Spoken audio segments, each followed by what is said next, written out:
microphone is on. Welcome everyone. Glad to have you on board today. I'm your host, DrFox2000, and you're watching VolcanoX live stream. Glad to have you all on board. And I'm in a good mood. And I got Speedy Hamster. My hamster is fast today. So watch out for those bad guys that come in here. Real fast hamster. It'll get you. Oh, anyway, welcome everyone. Glad to have you all on board.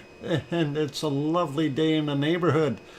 And it is a good to have everyone on board so far. And of course, what's on screen is our wonderful Kilauea. Where we're watching the lava pond. I think it's kind of a nice view right there. We had to change to that because of all that cloud that was in there earlier from the live shot. But we'll take a look at the live shot in a little bit. Anyway, glad to have everyone on board. A little bit of fun to start out. For those who have not looked at the top of the screen yet or of your chat box, you'll see Echo the Bot has a link. Well, I've put his channel link up there. He was needing some subscribers. He was at 91 and really trying hard to get over that 100 mark. And I'm hoping that for those good people who are into gaming channels, things like that, if you haven't subscribed to him yet, please go click on that link and open it up in another browser window or wherever you have to. Give it a shot if you haven't done so already, and subscribe to him. Let's push it over that 100, way over. I know it's at 103 Echo, but I want it to go to about 110, if not a little bit more, because you know, we call it the rubber to get over the rest of the way. And we'll make sure that it stays over that 100 mark. And we don't mind doing that occasionally for a small channel to help them grow. And you know, we've done it with One Fish, we've done it with many of the other small channels as well. And it really does help you guys out, brings your spirits up a whole bunch, because you see how it works when we've got a big family to draw from, and a lot of people here are willing to support good members who've been, you know, with us for a long time, and it's always nice to be able to do that and need to support the small fry. You bet, Sasha, that's exactly it, and that is what we try to do. Yeah, I really appreciate it. I'm glad you do, Echo, and you know, from all of us to you, really do appreciate you know, having you on board as one of our family members here within the Lava family. So all cool. I don't mind doing that, and I'm sure, you know, the rest of the people that have subscribed to you don't mind doing that either. It's always good to see someone grow a little bit. So anyway, that is all good. Anyway, let's carry on with our wonderful stream for today. And we've got some interesting news and stuff going on. Nothing too crazy, but I wanted to mention before we even get into saying who was first. Well, we know who was first. It was Tom and Pepper. And I think it might have been Pepper hitting those keys. So we'll make sure we'll get Tom and Pepper their due as far as getting some cookies and a few bones out there.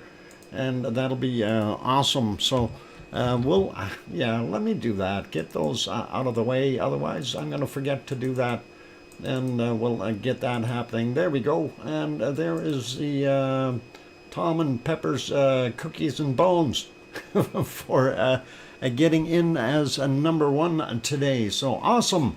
Anyway, for those good people who are here, of course, you remember wonderful Oz had sent in that thanks, Pepper, arf arf doc, yeah. And that is kind of neat. Anyway, you remember the wonderful draw we had just at the beginning of the year?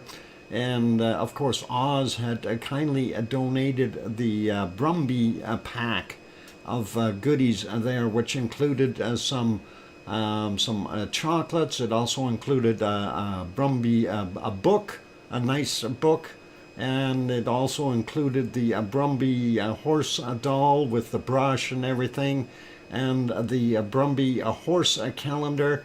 Well, I went and delivered it today over to, well, Leo was the winner of that, and unfortunately I don't think Leo's in the channel yet, but I did go over to our, because Leo requested that I donate it to a charity somewhere. And of course, I figured the perfect place for it would be the Ronald McDonald House.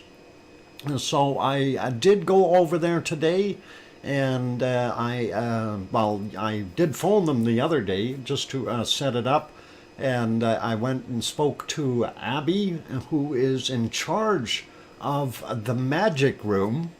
And I've got a few pictures, just 4 of them, and just to show you guys what we've done there. And let's see if we got them in the right spot. So just to show you what we did, and there we go, and out of here, and bless him. He is blessed. Father Anthony M. Carnarius, you've been blessed. Here out. Anyway, there is the front doors of the Ronald McDonald House, and that is where we were today. And we went in and kindly brought them the wonderful gift. And like I said, my hamster is fast today, you guys. It is speedy. Anyway, that is the front door, and of course then we went down, and I can't show you all the pictures because they have patients in there, and I respect privacy and stuff. So we do have some pictures.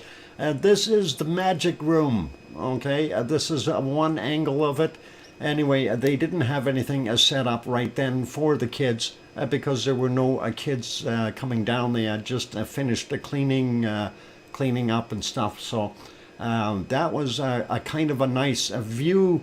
And then, of course, as you can see, it's all done up for kids. I can't exactly read what's on that sign, but it does tell you about what they have to do to go in behind the waterfall. And I will show you where the waterfall is. And this is the other angle. And there you can see the waterfall.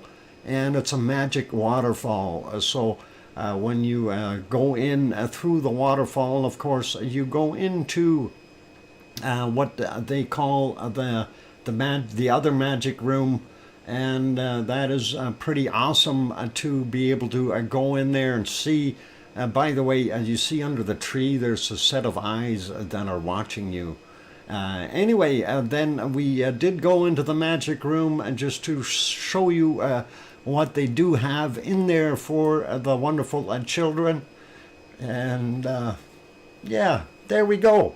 So they do have it all set up for various things for those wonderful kids that are in there. And this is why it's called the Magic Room, because there are a lot of different gifts in there that these children can get. So this is very cool. And what Abby, the girl, had indicated to me is that she was going to take those items and package them together because they should be sold, or not sold, or given as a single gift to someone that would like it. And that is what we basically talked about there. So that is what they're going to do. They're going to package that together so it's as one item. And when somebody gets that, they will get the entire item. And I again want to say thank you, Oz, and thank you, Leo. And it was great to be able to do that and give it away. So thank you kindly, Oz and Leo and everyone that was involved here. So wonderful to do that. And yep, I'm really proud and happy that Ronald McDonald House for Children has got another gift that they can deal with these sick children. And for those who don't know what they do there, it's for children who go through things like kidney transplants and cancer treatments and things like that. So they end up well, this picture doesn't really show how large the building is, but it is several floors, and it is actually a fairly big building. And of course, they are not very far away from the university hospital where a lot of these children get treatments and so on. They do also have some rooms in here for special needs and things like that. Just so everybody is aware of that. But it is a decent place to go. There we go. And let's get that out of here too. Poof, and there's the cat magic. You're hidden. And goodbye. And have a nice day, cat magic. And we will see you some other time. And the hamster got you again. So holy mackerel, that hamster is really zipping through. You tyrant. Anyway, that is all good. How did you explain the gift? Thank you. Well, when I went there, we did talk about, first off, I explained to her what I do as far as the volcano stream, and that we have people from all around the world joining in on our stream. And of course, she kind of understood that. She hasn't gone there or hasn't been to the channel or anything. But she did say that, it sounds interesting. And I explained to her that, of course, everything is, it's G-rated. So if the children ever wanted to learn about volcanoes, they could come into a place like mine and our place here and be able to see. So when we talked about the gift, and she was actually very ecstatic about, the fact that it was the Brumby doll, the horse, and saying to her, basically I did say I would like to see it all as a package, and she totally agreed with me and said this is one of the better things. And they don't usually get things from other countries like this, so it was a real pleasure to be able to see that. So yes, Oz, I don't want to get too overly emotional here, but it was a nice moment, and it does to make us feel good. And yes, Leo, since you're here now, I'm going to show the shots again here, just so Leo can see them. This is the Ronald McDonald House, where we dropped the gift off, and of course, the magic room. This is one angle of it, and then we had the other angle, and there's the magic waterfall that you can see there. And of course, the kids are invited in and go through that magic waterfall into the treasure room, and they get to pick out of these things. And, these are all by donation, and they're all new gifts in there. And of course, they get to pick one set or one package type of thing. So it is really comforting to, see it go somewhere where it's nice, where it really does help out and do something for those children who are having, those really rough times. And this is a good way to make friends and a good way to keep everyone happy.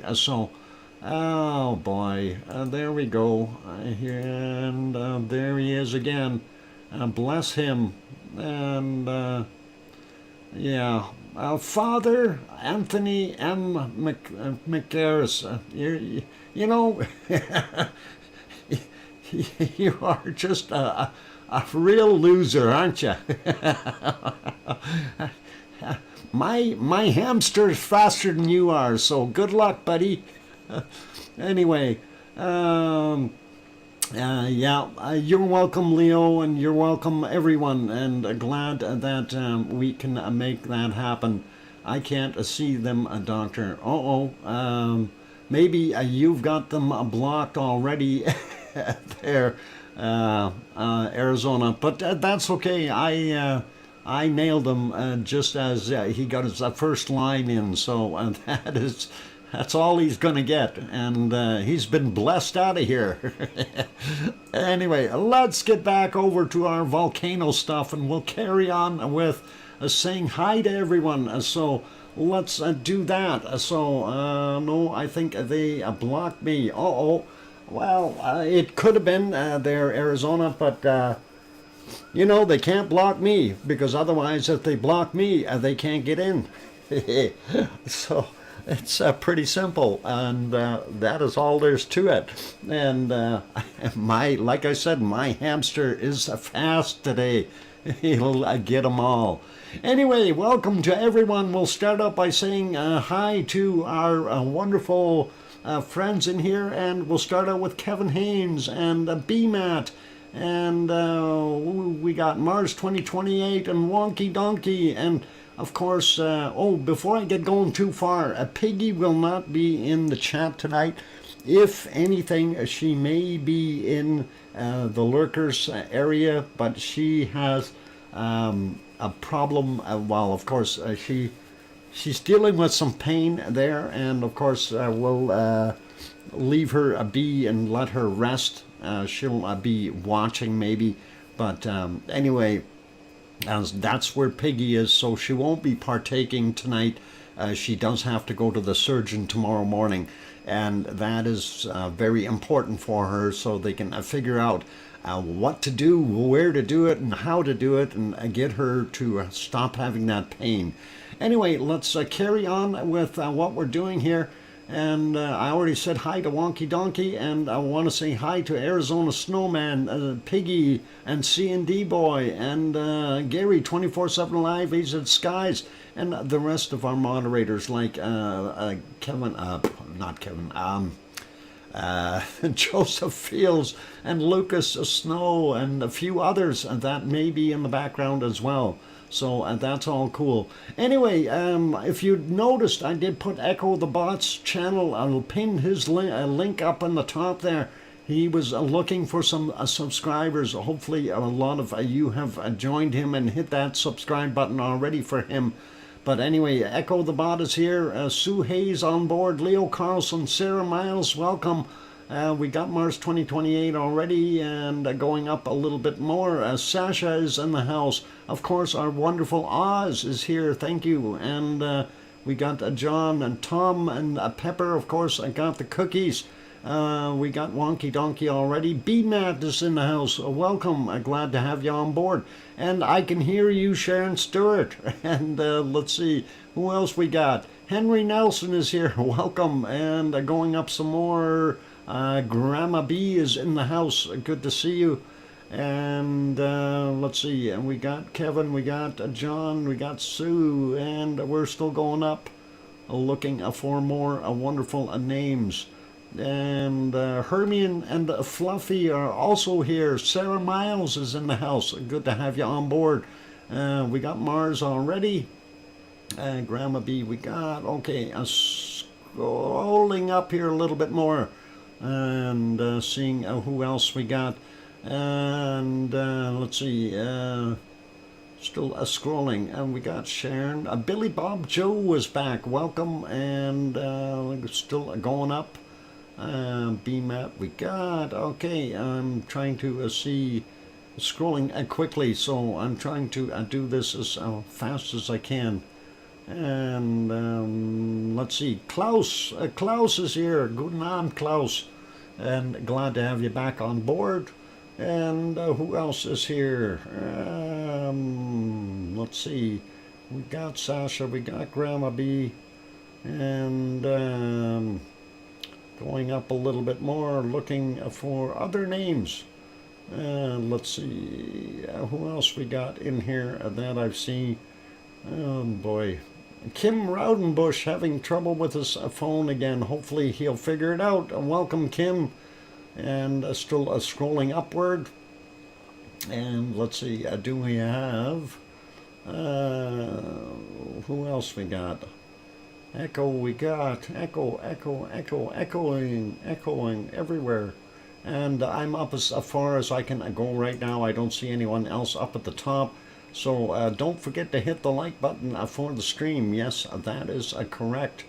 And I think we're good there for right now as far as name. Oh, Brian, Perfectability999, also in the house. Welcome, Brian.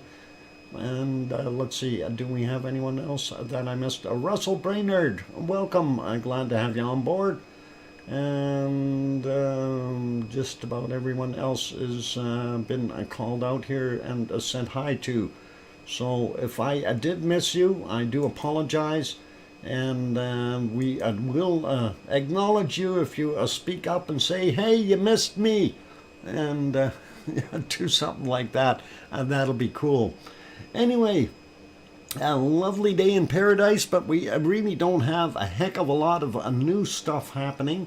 As you can see on the screen, Hawaii has had a bunch more breakouts, small ones, where the lava levels were flooding out a little bit from the pond with the rim that it's created.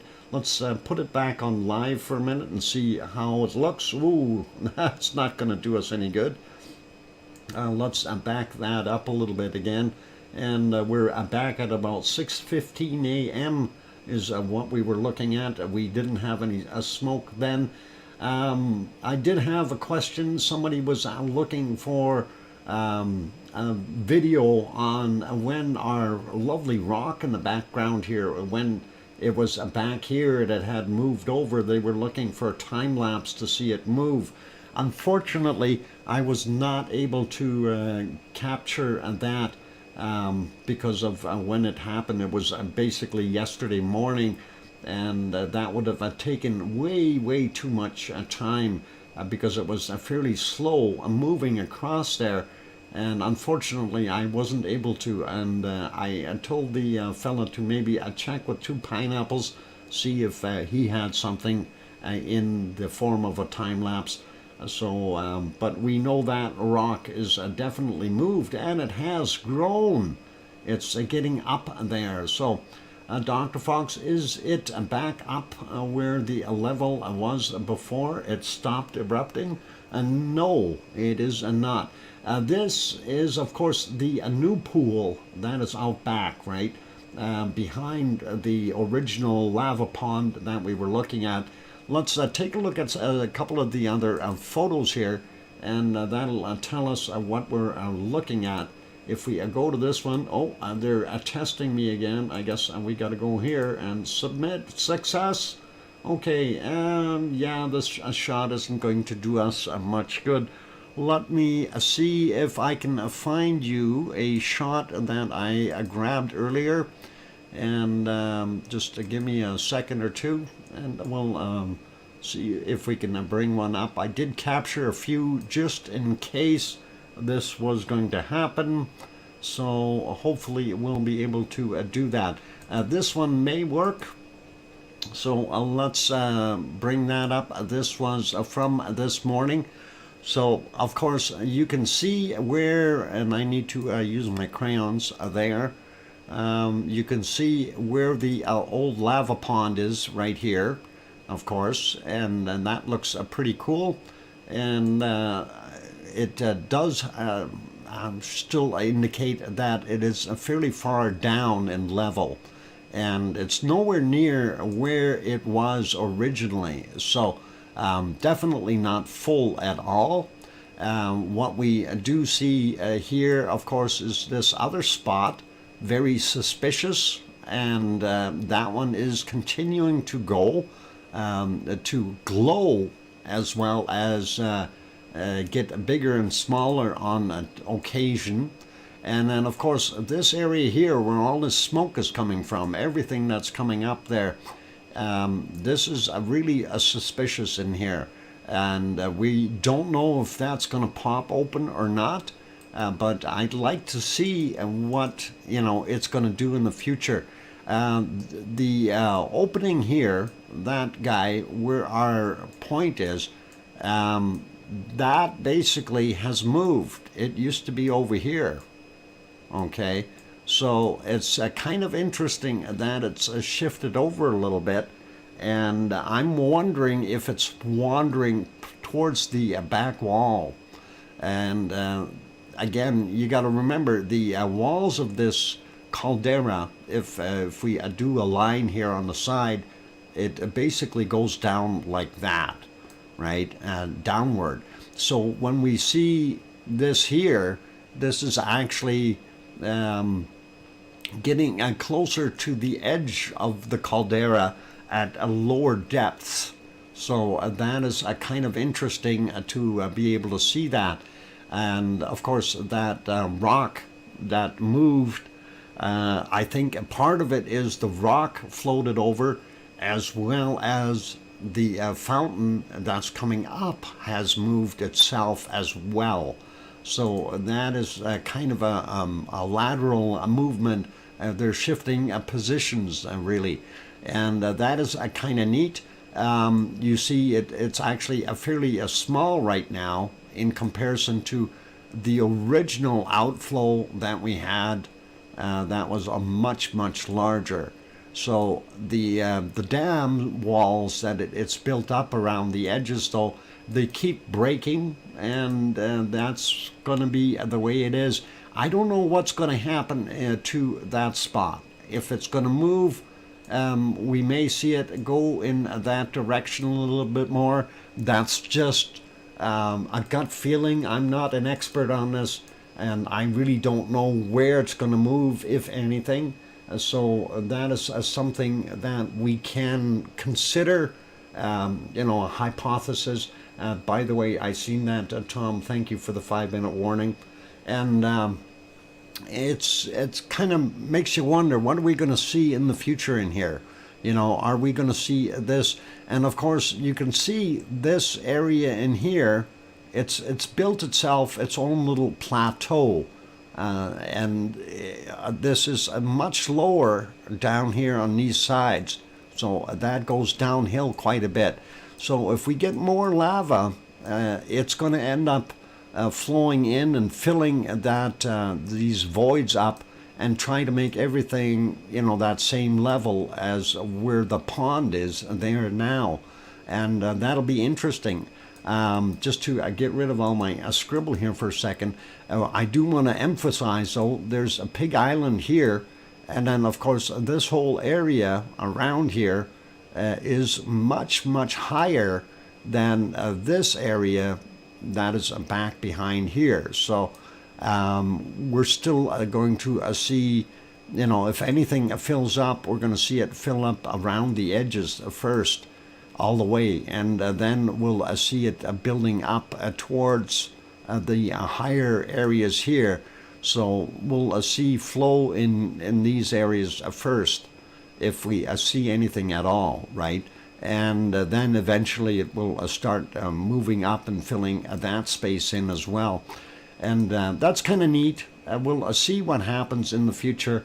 Anyway, I'm going to shut that one off. This is the current shot that they had. Let's take a look at the thermal. Oh, it wants to test me again.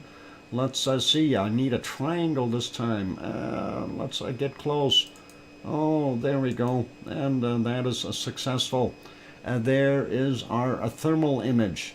And there we can see where the old lava pond is, and you can see the depth in here. That is very evident that that is nowhere near the top.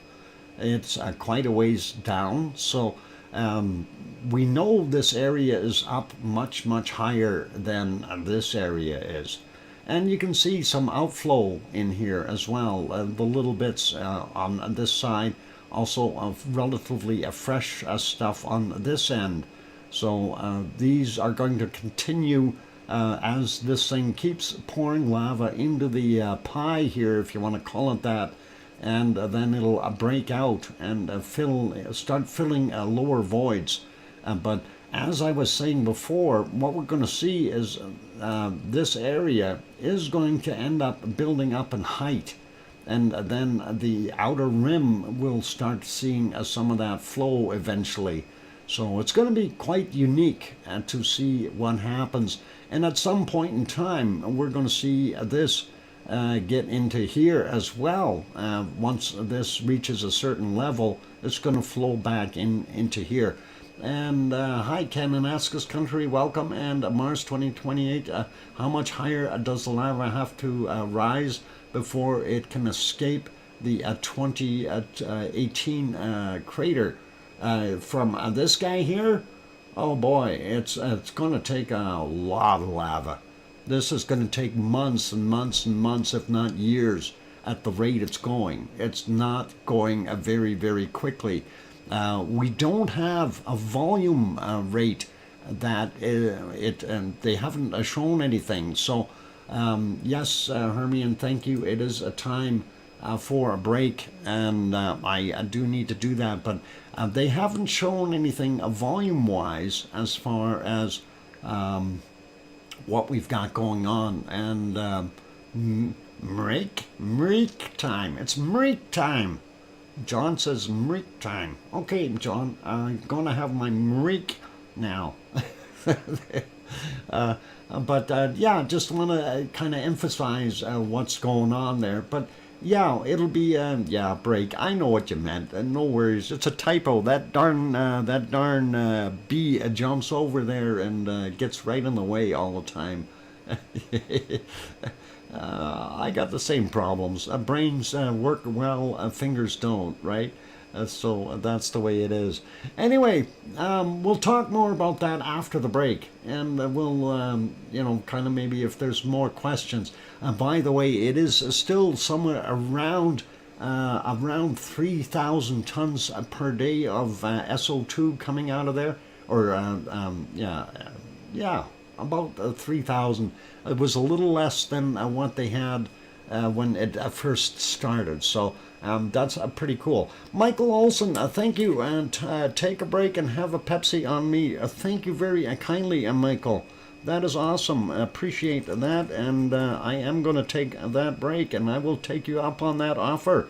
Thank you kindly, Michael, and just writing that down. Olson, and thank you for that wonderful $10 super chat. That is awesome. Okay, I will be back in a few minutes, you guys. Keep smiling. Hit that like button if you haven't done so already. Subscribe if you have not yet subscribed. And that would be awesome as well. And on that friendly note, I'm your host, DrFox2000, here in Edmonton, Alberta, Canada. I will be back in about 5 or 6 minutes. So don't go away. Thank you.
And there we go. The microphone is back on. For the most part, it's been a brown winter, Linda. And welcome, Linda Schoof.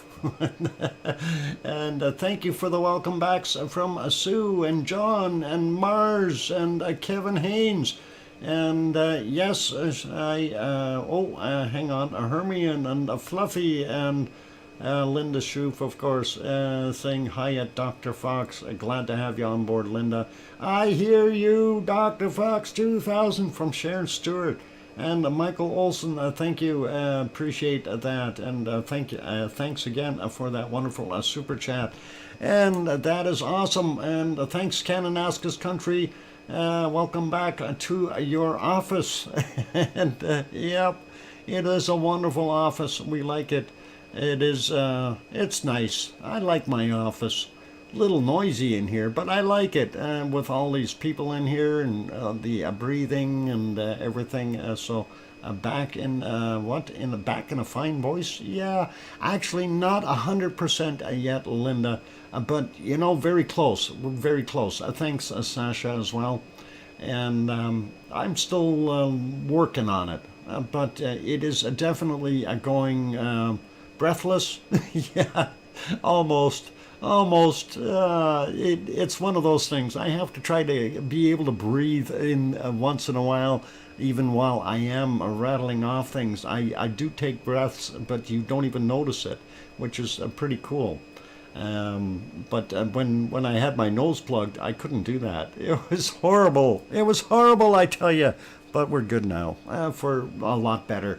Put it this way, woke up this morning and you can actually breathe. And when I put my coffee on, I can actually come sit in the office here. I could smell my coffee brewing, which is something that I haven't been able to do for the last couple weeks. So I really enjoy that. Anyway, that is pretty cool. Anyway, we were looking at our wonderful Hawaiian volcano there. And of course, it's doing what it's doing, so it is nice to be able to see that. I'm just wondering if the smoke has cleared, or is it still very, very smoky? Oh, the smoke has cleared somewhat. And I want to mention, now that the smoke has cleared, we can see that the level has risen again, and we will likely see more outflow out of those berms. And you can see the berms are basically buried for the most part. So just about anywhere where it wants to flow, it's going to end up flowing in all kinds of different directions. And looking at the thermal is probably where we're going to see it. By the way, our submarine went for a dive. The little black rock that was out here that looked like the sub yesterday, it's gone. And our alligator, of course, I'm not sure if it's going to continue to live there for too much longer. It may end up sinking as well. This morning it was a lot taller, and it is definitely not looking so tall anymore. 2 pineapples put up a fan. Oh, excellent. That is very nice of them. I appreciate that. It's hard to see with all that smoke going by, but hey, it is what it is. This is a volcano after all, and we got to deal with it. So pretty awesome views though, and I do like watching that lava bubbling up and down and doing its thing. So we'll come back here and check in a little bit, and we'll see what's happening. And I think what we will do now is, if I can find where Iceland is, I will take us to Iceland in a second or two. And let's see. What happened there? Something went wonky. Wonky donkey. Let's see if we make that one smaller again. I might have to refresh that frame. Something went completely wacky with that one. What about this one? This should be okay. You'll see in a second what I'm talking about. That is okay, that is okay, this one is okay, this one is not okay. And I wonder if there's some processing error or something in the stream. or if they did something. But anyway, let's go over and we will take a look at Iceland and see what we've got going on there. Of course, this is our capital city, Reykjavik, in Iceland, and that is what we were seeing right now. That is live. If we go back about 9 hours, we will see what it looks like. And there it is, and there are blue skies up in the top, fairly good, and some clouds over the mountains, and not that bad. If we go back a little bit further, we see a little bit more sunshine on the buildings, so we know the angle of that sun is going up a little bit. Leo saying hi ho, off to work I go. Good night all, and all appreciate you all, oink oink. And thank you, Leo, and thank you for donating that gift to our wonderful Ronald McDonald House, and that is awesome. And we appreciate that. They appreciate that, and you're a wonderful guy. So thank you, Leo. And let's carry on. So that is what we've got on this camera view. The next one, and I'm not sure if this is my problem or if it's something. Let's see if I make it smaller. What if I make it a full screen? No, something definitely gone wacky with that scene. So hard to say what happened there. Oh, it's only allowing me back 2 hours. So maybe they do have an issue with it. We'll see what goes on. Anyway, we'll leave that guy be for tonight. You know what that shot looks like. Of course, the beam going around, that is what we've got there. That's them, DrFox2000. Okay, gremlins in Iceland. All right, well, if it's in Iceland, I'm happy it's not my gremlins. And they're all good. Okay, so next one, of course, is looking at the Katla view. We don't see a darn thing. Let's go back 10 hours. And that would be right around here, 10 hours and 52 seconds. And let's get it there. And there we go. So we've got our wonderful Katla hiding underneath that big pile of snow. And that is what we've got there. And of course, it is still cold in Reykjavik. Weather Flagstaff. I know, I seen the weather there earlier. It was horrible, and it was snowing. I was watching some other videos where the snow in the some of the mountain areas were so high that they were higher than the roofs of the houses. So when you had to shovel off your roof, you had to shovel upward. So anyway, this is pretty awesome. We do see that they do have a lot of snow on that volcano. No eruptions of any type noted as of yet. So we will leave that guy be, but it is a beautiful sight. And the tourists, of course, are enjoying the views there as well. So let's put that back to live. And that is what it looks like right at this moment. Very dark. This, of course, is our other shot from the Reykjanes Peninsula. And you can only see one of the towers right now. Oh, you don't even see that. There's a lot of steam going by, so you're not going to see those towers too well all the time. And, of course, we have the lights of Grindavik over here. And of course, these bright lights here are the geothermal power plant using the steam from the geyser vents, and they are producing power with it.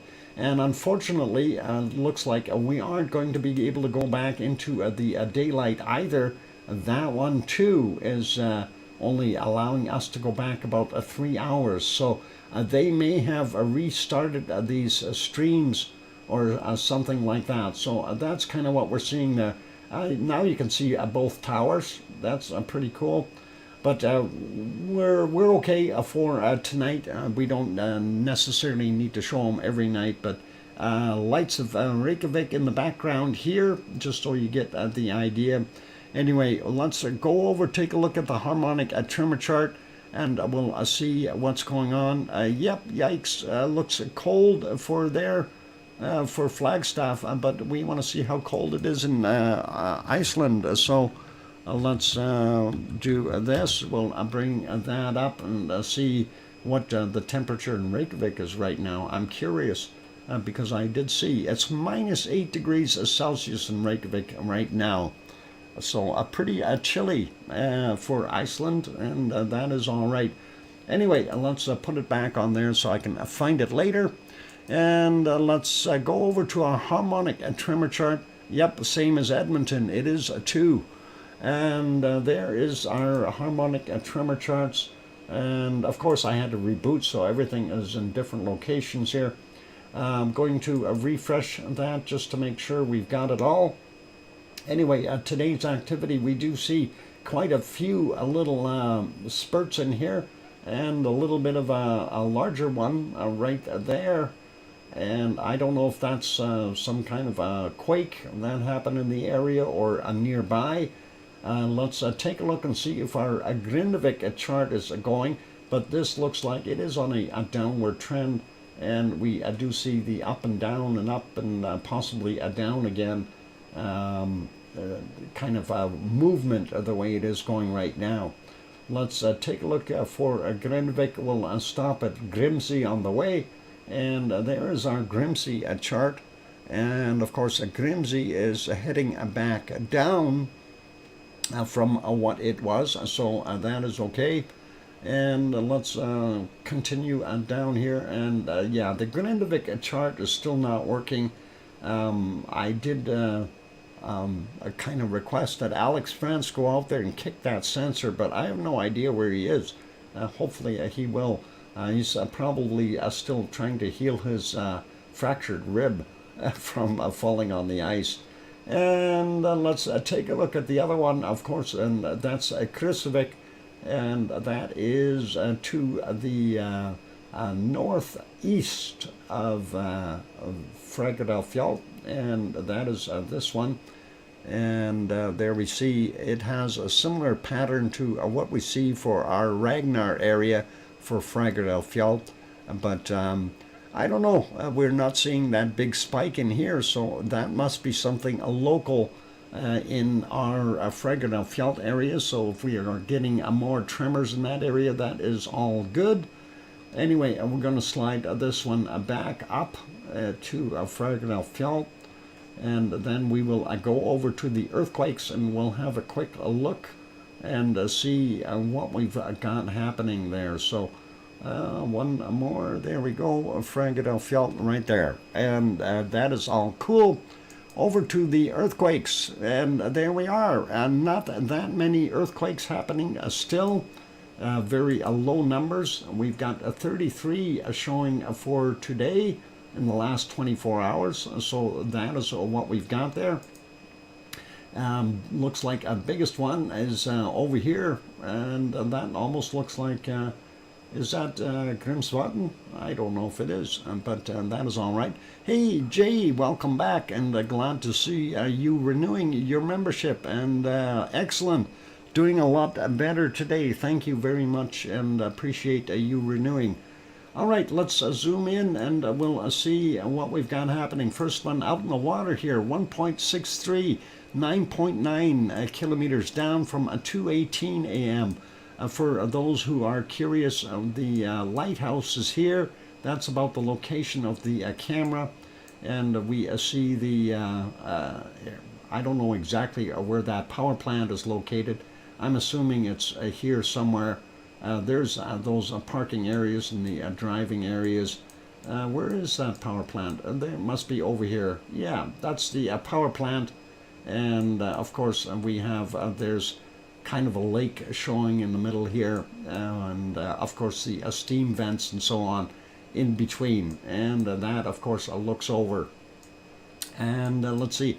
Out here is our Keflavik Airport, Keflavik, Reykjanesbær, Jarvik, and if we go zoom in here, there you can see Grindavik, and those two communications towers we were seeing, barely seeing because of the steam. They are right there, and of course there's where the Blue Lagoon is located, as well as the power plant and a hotel over here. So that is pretty awesome, but we don't see any other quakes on the peninsula, and we don't see any quakes on our Fjeld area, which is really kind of a downer. I'd like to see more quakes happening there. We do see a 0.88, 5.9 kilometers down, happen at 4:28 a.m., and that would not have given us that spike. We do see, this is, of course, over here is Krusevik, and these other ones here, 0.68, and that is 7.2 kilometers down, 7:52 a.m. for him, and a 0.76, 5.3 kilometers down from 7:54 a.m. And we move over a little bit more. We see a 0.46, very small guys all the way through, 6.9 kilometers down from 12:31. And then we've got this one, 0.86, 2.1 kilometers down, 9:05 a.m. We have this one here, which is from 7:36 a.m. and 0.97. 8, thanks for the 5-minute warning, 8.1 kilometers down. Then we see a 1.4 there, 4.7 kilometers down, 11:29 is the time on that guy. This one over here is 0.95, 10.7 kilometers down, 15:19 is the time on that guy. Let's keep moving over, and we see this is Hekla over here, by the way. And this one is near Hekla, but not too close. 14:08 is the time. 1.45, my bad, and is the magnitude, and 5.5 kilometers down. Then when we take a look here, we see a couple of larger ones at 2.25, 4.6 kilometers down, and that was at 2:41. And then we've got this guy here, 1.5, 5.2 kilometers down, and that is at 4:33 a.m. Going over to our wonderful Katla, and we see a bunch more quakes there at Katla. So real quick, we have that 2.03, and that is a 0.24 or 264 or 264 meters down. There we go. Probably in the ice yet. 6:01 a.m. for that one. Next one over, a 1.09, 135 meters down, 6:30 in the morning, and this one a 1.43, and again a surface 135 meters down, 6:23 in the morning. And 1:57 a.m. we had a 1.94, and that's 155 meters down. This is another one, 135 meters down, 1.71 at 2:25 a.m. Then we've got this guy here, 0.2, 9.6 kilometers down. That's a little deeper, and 18:28 is the time on it. Let's see what else we've got cooking. So this is Grimsvatn here. We don't see anything there. We do see this one, 1.72, 5.1 kilometers down, or sorry, 1.5 kilometers down, not 5.1. And there we go, 8:38 this morning. Nothing right at Astja. We do still see some quakes right near Herdebreit. And there we go, 1.41, 3.5 kilometers down, 1:53 a.m. This is the latest one here. This has just happened, 40 minutes ago, 46 minutes ago, and that is 12 minutes after midnight, the new day of the 18th, and 3.7 down, kilometers down for that 1.4.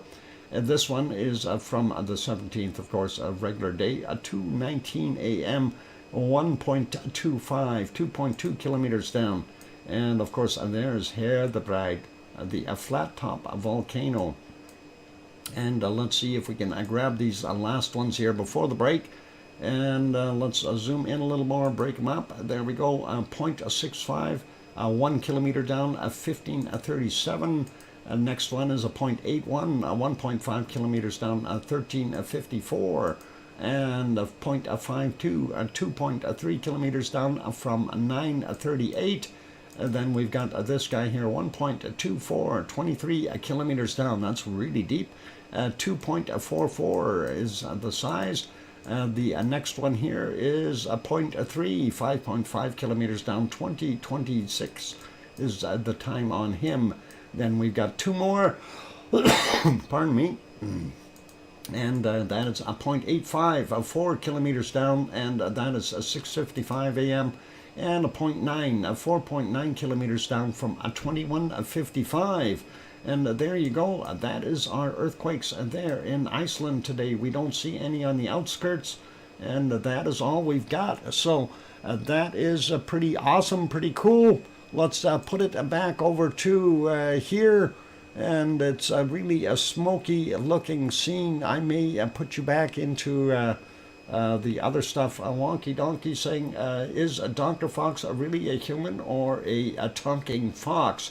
Nope, the voice you are hearing is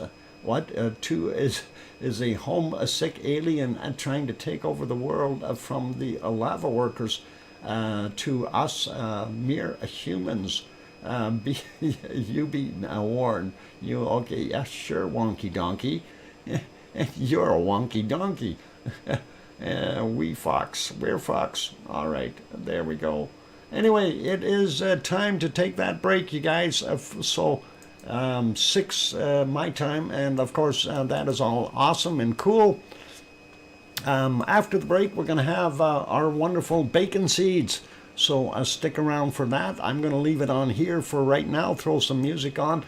For those who have not yet hit the like button, please do consider hitting the like button.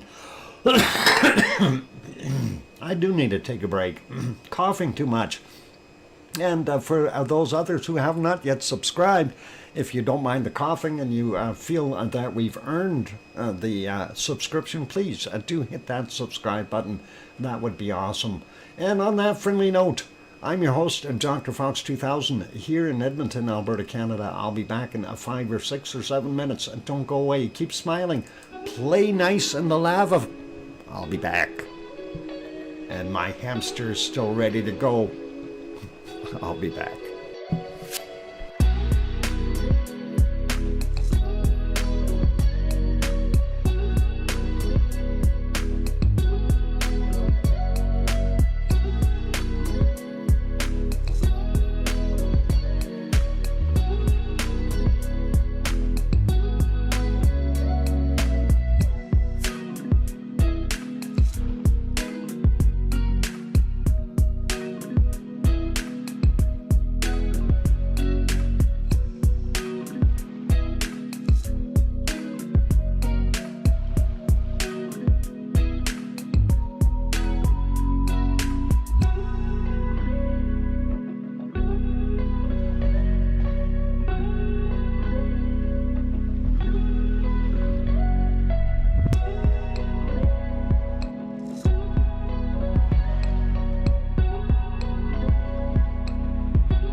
go. That microphone is back on. Welcome back, everyone. Glad to have you all on board.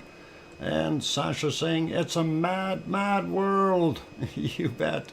And that is that famous line from, where is it from? I can't remember.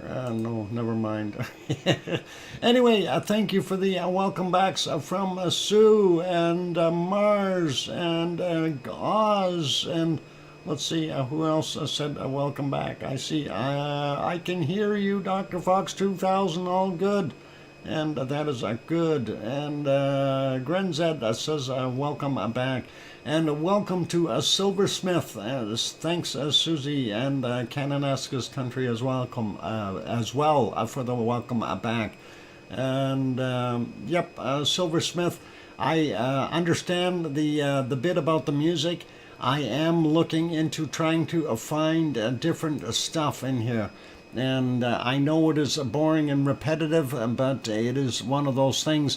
We have a very limited selection.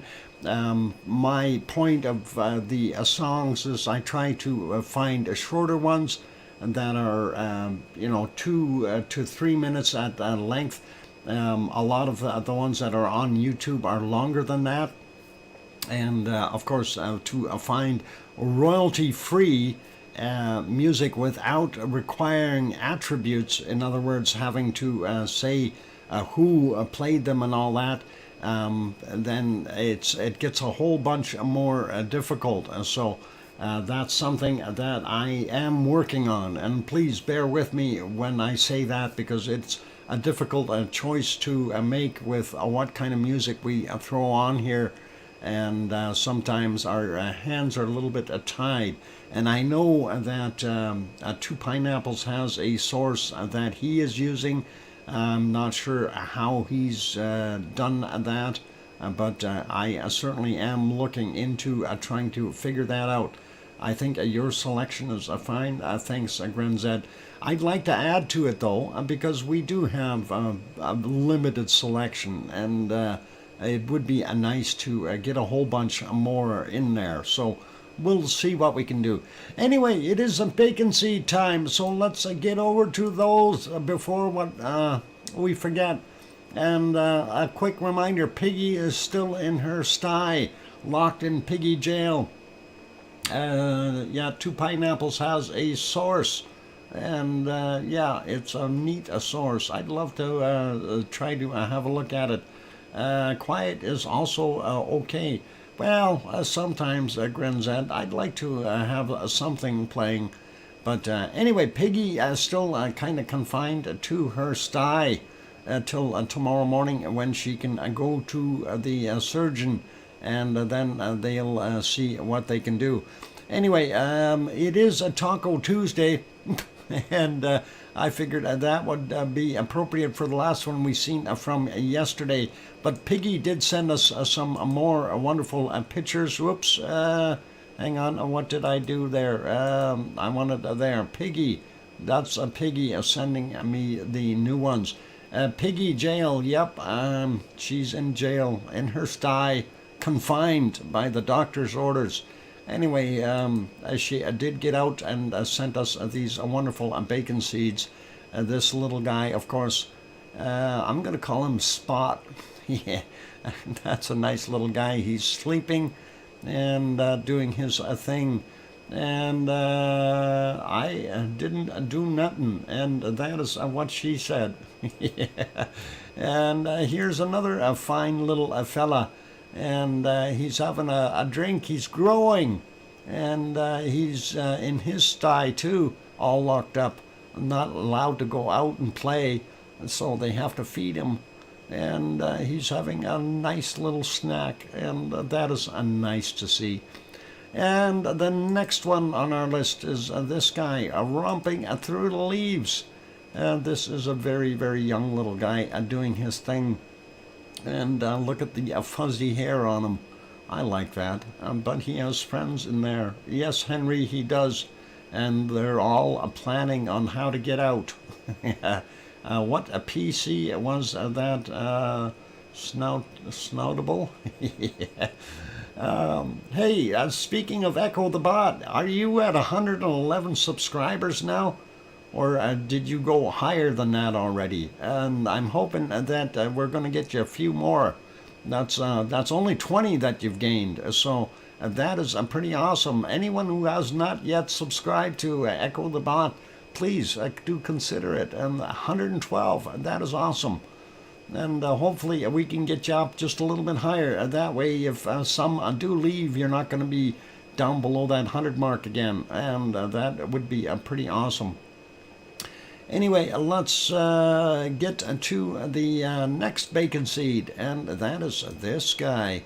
He looks like he's up to something. He's got a smile on his face, and they are always smiling, and that is pretty nice. I gotta like it.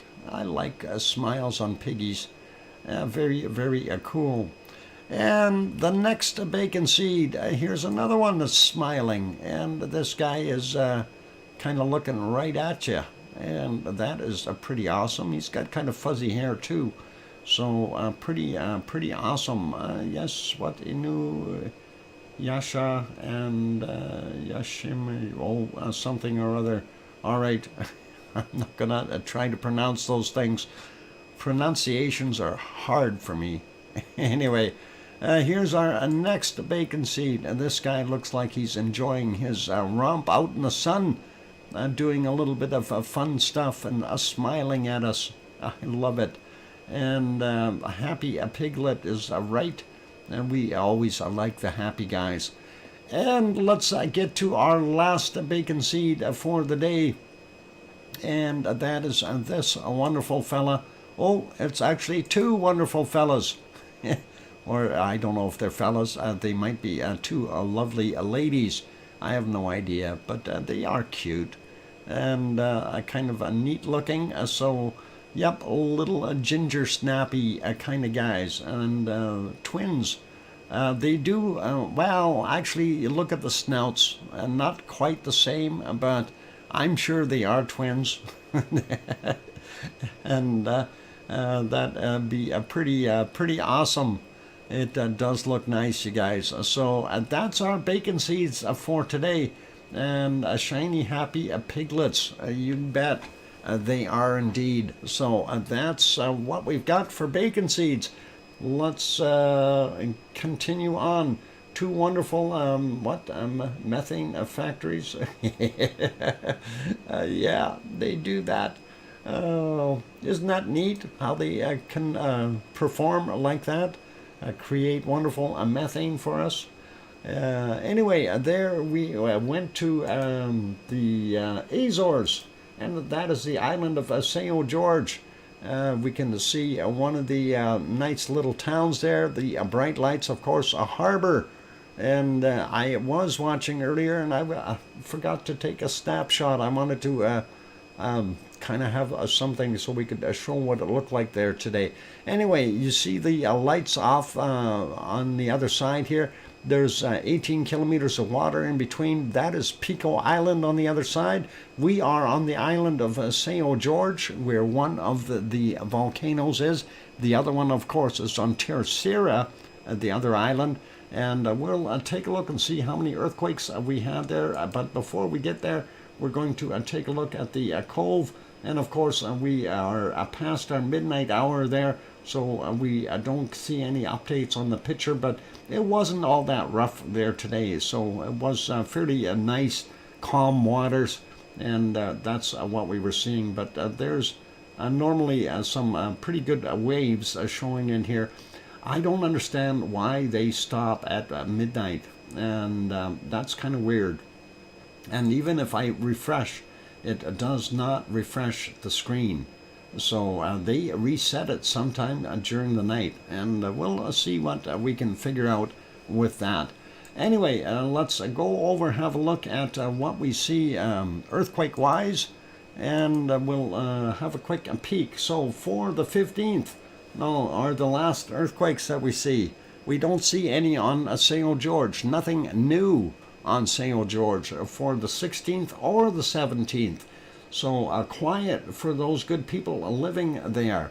let's go to the other map, and of course we're going to take a look, and I already see it's only showing a 1 there, and that is kind of interesting to see only a 1 earthquake. Let's make this a little bit bigger, and we'll see where that quake actually happened. And there we go, and it actually happened over on the other island on Terceira, and there we go, and it is very close to the volcano.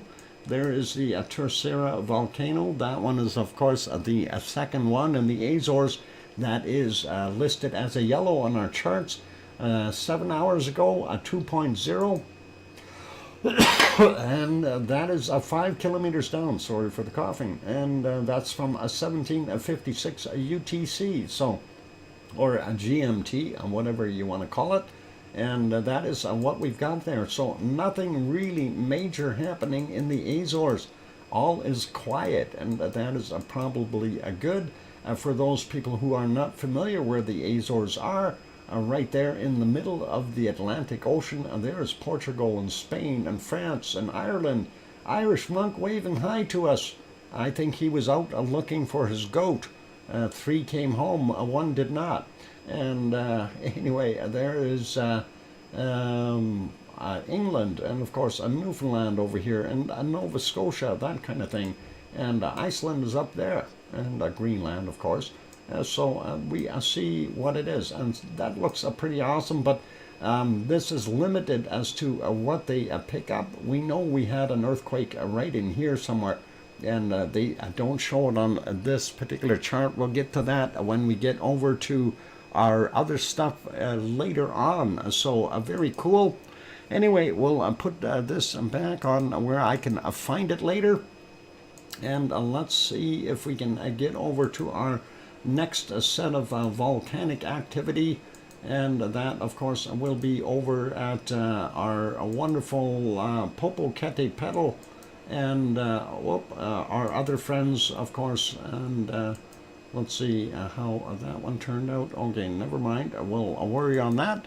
Okay, let's go over to Popocatépetl and see.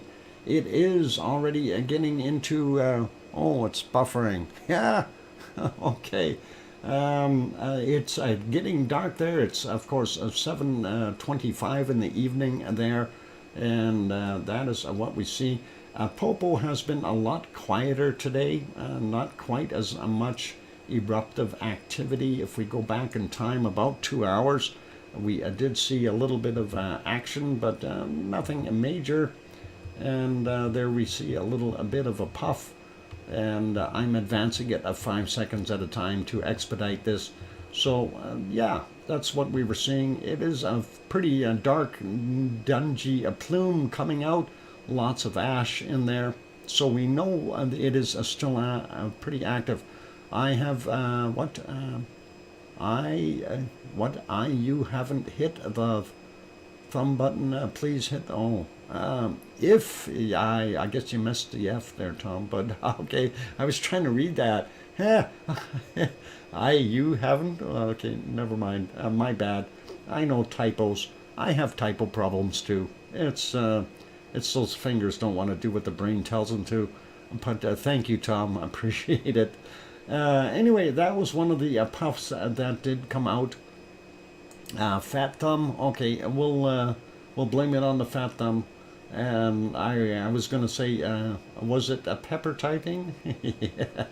Anyway, looking for other pops earlier there, and we really didn't see anything really major. We had some little guys, and that was a little bit disappointing. We've seen some smoke from 1434, and there was a little puff then, but again, nothing super major. We weren't seeing. Oh, what happened at 1434? Where'd you go? That was here. I see what it did. They just gave me that 12 hours or 16 hours instead of 12 hours to go back on. That's very kind of them.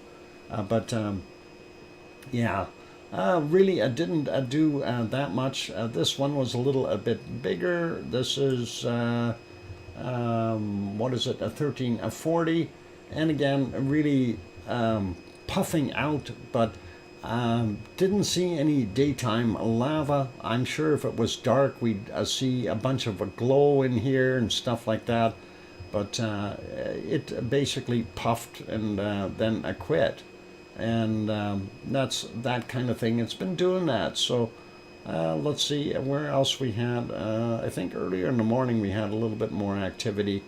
Nothing really super major. 11:18 a.m. We did have a little bit of a puff out of there as well, and not anything super wacky. And the sky here was a little bit earlier again, 10:51, and that's what we were seeing. Billowing out nice ash clouds, and that is pretty cool. And as it goes and continues, that's basically what we had. So nothing super major. And let's see if I can go back a little bit more. They're relatively small puffs that were coming out of there, so nothing to get excited about, and no lava expulsion that I could see. So here's another one, 8:59 a.m., just about 9 a.m. There you go. And fairly slow in activity. If we go back here, this was a bigger one in the morning, and this was right here at 8 a.m. and that one did look like it might have had a little bit of lava pop out, but I didn't see anything because it was so bright out already. You don't see anything. And hey, Arizona Snowman, I see you. Welcome. Anyway, that is always nice to see, but these aren't very explosive eruptions as of what we were seeing, so kind of neat, but quiet for the most part. And earlier in the morning, 7 a.m. or just before 7 a.m., very small puffs and nothing major. And here's one that was a little bit more bright. This was at 6:01 a.m. and let's see if we can get it to the right spot, and that should be just about right there. Yeah, you can see the glow, and you can see some lava flying up, but it stayed in the caldera, so it didn't pop out, and it's kind of disappointing. I'd like to see it splashing out on the sides, and that would definitely show a little bit more get up and go, if you know what I'm saying. And we'll just expedite this a little bit by moving it ahead. Nice ash plumes though, and a little bit of a glow down there. We know there's lava in there. It's just it doesn't want to come out too quickly. And here's another one just prior to that, and that would be right around here. And I don't know if we've seen any lava come out of that one. And of course slow mode, and yeah, 1 frame per second when they have it cranked up like that. And of course that is so they can open up the iris quite a bit and see the stars in the background as well. But you do see the glow of the lava, and that is kind of what we had there. And again, no real lava expulsion, and it would be nice to see it flying all over the place. But that is basically it for Popocatépetl, and we'll put that back onto live. There we go, and we'll go over to our friend Fuego, and Fuego has been about the same, relatively quiet. There have been some little bursts, but nothing really of any kind of a major consequence. Let's let this one run through. There you can see the candle is lit, and you can see some of the a little bit of lava flying out of there. And we are used to seeing it cover the whole mountain, and this is really small in comparison to what we've had in previous times. Let's see, there was a bigger one here earlier, Let's see if we can hit that one right on. And this was right there. Whoop. Okay, let's let it run. This one is a little better because it's multiple frames per second, so it does show up a little more. That's the kind of thing that we normally see. So pretty nice. Robert and Chandel, welcome, and let's continue on here. So yeah, that was a little bit of a bacon flow. We do like it. It is a break time, and I do have to go take that break. I just want to finish up with this guy here. Maybe we'll finish him off after the break, and we'll put you back on Hawaii, and we'll leave that right there. And I'll take that break because I do need to do that. Otherwise, my voice is going to go really bad. And we'll leave that here. Let's get peeking at Hawaii. Where's Hawaii? There it is. I want to put it back on live, see how the smoke is doing. If not, we will put it back. Well, that's almost okay.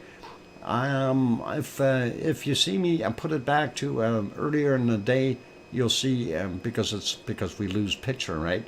Anyway, for those good people who are here, if you have not yet hit that like button, please help us out, of course, and that would be great if you're enjoying the show. Also, if you have not yet subscribed to the channel and you are liking what you're seeing and you feel we've earned it, by all means, do hit that subscribe button. Don't forget to hit the bell notification. That'd be awesome. And on that friendly note, I'm your host, DrFox2000 here in Edmonton, Alberta, Canada. I'll be back in about 5 or 6 minutes. I'm going to throw some music back on, and we'll see you guys shortly. Thanks.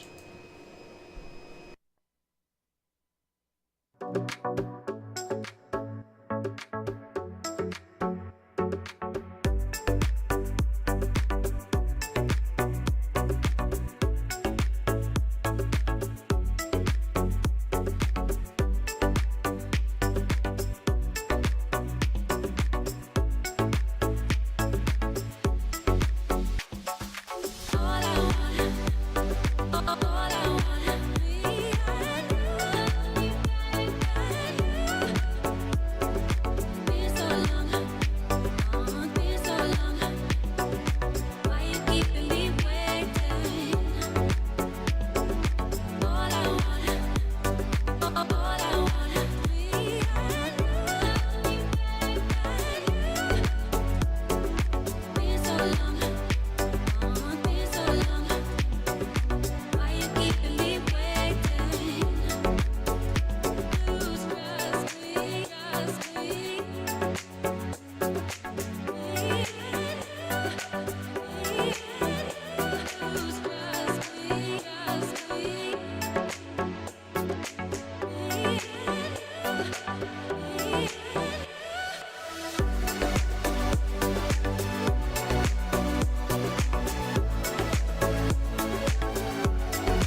go. That microphone is back on. Welcome back, everyone, and glad to have you all on board.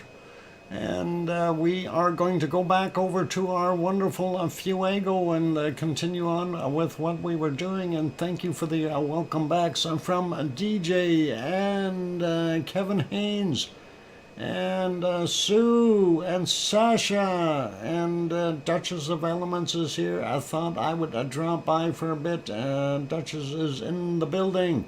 Thank you. And thank you for the welcome back. And Sharon Stewart says, I can hear you, DrFox2000. Okay, I've got it. Kananaska's country. Thanks. And my budgie is Silly Billy. Okay, Silly Billy is trapped in the bedroom. All right, we get it. Let's go over to Fuego and see what else we've got there as we go back in time. And I was trying to see if there was any more wonderful pops there. There was one, but there was a cloud right on top of it, which was really annoying. And see, there's that cloud and there's the pop. And of course, we don't get to see all of it. We only get to see the lava sliding down the hill. And that is annoying. It really is. Oh, darn it. And we go back a little bit further. Let's see what we can see. Somewhere around here we do see the smoke coming straight up, and that looks like no wind at that point in time, and that is kind of cool. And let's see if we go back a little bit more. We do see hit and miss stuff in between there, a little bit more a cloud being around as well, and of course a very dark ash coming out, and that is pretty typical of this particular volcano. And it had multiple of those little pops, and they're not as strong as they used to be. And of course more of these wonderful white billowing clouds. Let's see what this one looked like. And there's another one, and this of course at 14:42, or just what is that, 2:43 in the afternoon. Busy doing its thing. And let's see, here's another one just a little bit before, and I think it might be picking up again, getting ready for some more heavy action. And here's at 2:20 in the afternoon. And not bad. And if we go back a little bit more, it had another larger one, and this one wasn't that big, but this next one here, previous one I should say, was a little bit larger. You can see some of the material falling down around the edges here, and if we expedite that, you can see that it had extra stuff dropping down the sides of the mountain. Now that would have lit up like a Christmas tree kind of thing, or like a volcano at night.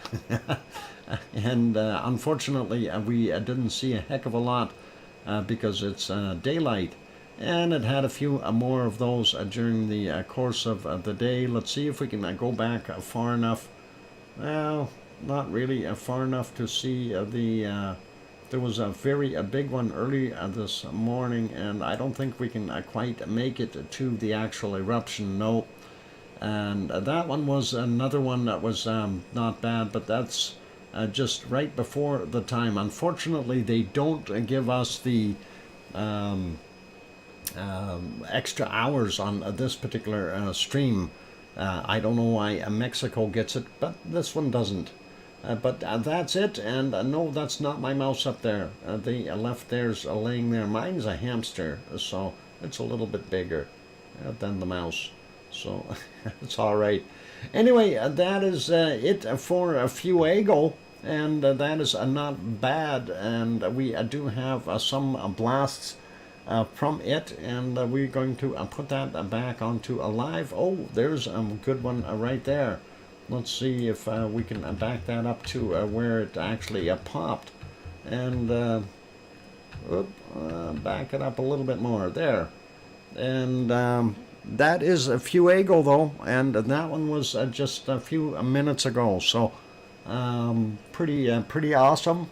and I think it popped kind of a double pop there. There it goes, and the candle is definitely lit, and we see that extra lava. That's what we're used to coming out of Fuego, and hopefully it will get back to its glory by continuing to do that. I'd love to see that in person, and of course to have a color camera going on there. So that would be neat and interesting. Anyway, that is kind of it for right now on Fuego. We're going to get over to our next one in a second, and Dr. Fox, just in case you haven't heard, Madame Maruza is on today. I did see that she was on last night as well, and showing the volcano. Thanks, Mars. And I did notice that, and I wanted to reload that. I don't think I have her loaded up, but we'll see if we can in a little bit. Probably by the next break, we'll give it a quick shot. So we'll take a look at see what we can do there. Anyway, that's Fuego, so pretty awesome, pretty cool. And why are we whizzing around there? Let's get, oh, hang on, I didn't want to do that yet. We still have a couple of things to look at. Messiah, that is what we were seeing inside of a Messiah. That was from early this, no, that's yesterday's. No, early this morning, sorry. Or no, 19, oh, that's when I rebooted, and that's what it was doing. Sorry, there's the current picture, and we do see the lava down in the bottom of the caldera, so that is very cool. And while we're on these ones, let's take a look at the other one that we have, and Villarica has been added again, and Villarica had a very nice shot here we wanted to share with you guys. So that was from the 14th of January, and that was a very nice plume coming out of there. I think that is pretty awesome. So very cool from Villarica, and that is down in Chile, and that's always nice to be able to see. Yep, that is, and looking at the very thin strands of lava that are coming up. That is amazing to see how thin that stuff is. So pretty awesome to see that kind of an image show up, and very nice. And thank you, Sue, for sending me that one. And of course here was one that is measuring the height, and they're going up to about 150 meters in height. So pretty awesome to be able to see how high that stuff is actually ejecting out of there. That is about 450 feet for those who need to know that. And thanks. Oh, Arizona Snowman's peeking. Are you peeking, Arizona Snowman? Are you looking at the pictures? And let's see, what else we got? Oh, people standing around and looking at the volcano holes. All right, we'll leave that be. But anyway, those were nice shots. I figured I better share those with you. And they're climbing down the hill. I hope they're somewhere safe. Anyway, let's go over and see what we've got happening at the other guys here. Let me get this screen fixed and back up, so we are back to a normal. And there we go. And let's take a look. Oh, where am I? Right here. And of course, again, you know, it's one of those things. And visibility is absolutely horrible with Merapi. And Merapi, of course, being in central Java in Indonesia, it's a really hard guy to see. It's in the jungles, and they've got some awesome weather there all the time, and that is kind of what we are stuck with. So I'm not going to see a heck of a lot from Merapi today, and we'll see what else will happen later on. Maybe we'll catch some decent shots there. You can see it out of the clouds a little bit, but you can't tell what's really going on. And this picture here is stuck, so I'm not going to rely on that one. So anyway, that's kind of what we see there. Let's leave that guy be. Let's go over to our next one. This, of course, is Mount Ruapehu. And it was out of the clouds earlier today, but it is being stubborn. It wants to hide too. It's camera shy, apparently. There it is, though, earlier this morning. And that's what it was looking like, very quiet and sedate. And it's got its cloud cover moving in. And that was 8 minutes after 9 a.m. this morning. So a pretty cool shot. And oh, I need to fix that screen now. There we go. That's better.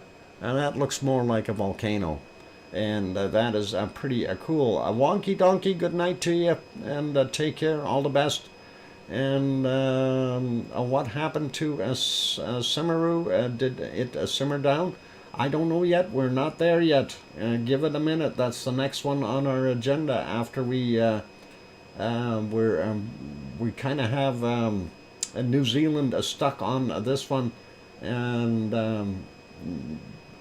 one kind of bouncing back and forth. And we'll get to Semeru after we finish with Taupo and Ruapehu, and there is our Taupo tremor chart, and there we can see, you know, it's been quiet quite a bit for the last little while, and quiet is always interesting because it doesn't mean that it's going to stay quiet, and we have to take things into consideration when we see this. Let's take a look at what the caldera actually looks like today. And yep, we do see the clouds. You can almost see Ruapehu in the background here. But this is the caldera for Taupo and Taupo, however you like to say it. And that is the lake. Okay. And anyway, Ruapehu did have some activity. Let's take a look at what they're saying here. And the report, so Ruapehu volcano crater temperature increased. Lower seismic unrest continues. Okay, and what are they saying about this? Seismic unrest at the volcano continues at low levels. Crater Lake, and they give the name of it, it's too hard to pronounce. The temperature is gradually increasing since early December. The values peaked on 27th of December at 35.5 degrees Celsius. The current temperature remains at 32 degrees Celsius. So that is a pretty warm for being on top of a volcano that is covered in snow. So that is very, very interesting, and we'll see what continues to happen there. Good morning, Yvonne Kunkel. I'm glad to have you on board. And of course, let's take a look at that shot. There you can see that lake, which is pretty good, and that was from a satellite image from the 17th from Sentinel-2, and that is pretty cool. And of course, that water temperature going up a little bit is very, very interesting. I'll get up to around 42 before dropping down. You figure it's going to be 42 before it drops again, Grenzid? That's cool. Well, that's actually kind of warm water, and that'd be good for bathing in, I think, depending on how acidic it is, of course. And let's see, next image showing just where that is, and of course that is pretty awesome to see. And then the next image is of something completely different, and doesn't say which volcano that is. Lava, Fine. Okay. Yep. Anyway, I'll leave that be, and let's go over to our next one, and we need to fix that screen. Give me a second, I gotta fix these screens back, and then we'll get at that one. Where are you? And I know you're here somewhere. I've got it there. No, that is Japan. That's not the one I wanted to go to. Everything has moved on me. And maybe we'll try this guy. Let's do that. So this, of course, is Semaru. And there you go. Someone was asking. Mars was hoping. And we will see. I hope the lake doesn't spill out. And that would be a disaster. Yes, it would. It's an acidic lake. Okay, thank you. And we had all kinds of problems with seeing this earlier. There was all kinds of glitches in their video, and it would be hit and miss. We did see some of the daytime eruptions. There you can see a little bit of that pluming activity up top from the caldera, and that is pretty neat. That's 7:21 a.m. roughly, and I thought that was pretty nice. And if we go back a little bit more here, where we can actually see it without having disturbances. Yeah, the problem is seeing the lava wasn't too easy because of the cloud or weather that is in the area. And let's see, we had a better shot right about here, I think. We do see there is definitely some lava cooking up in the top.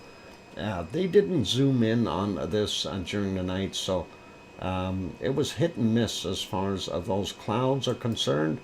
And this is a little bit earlier, 2:12 a.m.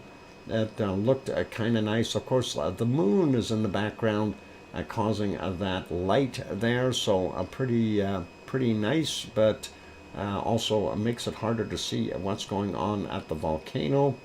And again, we're battling clouds, and here is another one of those little plumes where you can see the lava getting a little bit bigger, and some lightning in the area. And that is, of course, that weather that we've got there. It is their rainy season down there, so to be expected. And let's see if we, there was another one here that we should be able to see a little bit of a plume pop up. And that was right around here, I think, at just close to midnight. And let's see, whoop, big lightning strike. And let's see if we can, yeah, we can see a little bit of another lightning strike. We can see that plume of ash coming up, but really nothing major. And of course they weren't zooming in. Wow, lots of lightning in that period of time. So thunderstorms, and you wouldn't want to be up there. And this one is showing a little bit more lava coming down the hill. Let's see, I went back a little too far there. Oops, and we should be right around there. There we go. And we should see some lava bursting up a little bit. I don't think it really shot out that much, but it's unfortunate, you know, that they don't have it zoomed in when it's doing these bursts. But hey, with bad weather, it maybe is best to keep it zoomed out a little bit.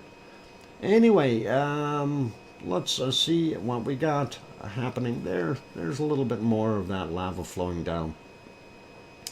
Hey Yvonne, question for you. How come Mount Etna is so quiet? It's almost like Etna stopped erupting and we don't see any more lava there. And it's very sad. I want to see lava from Etna. I want to see a big eruption.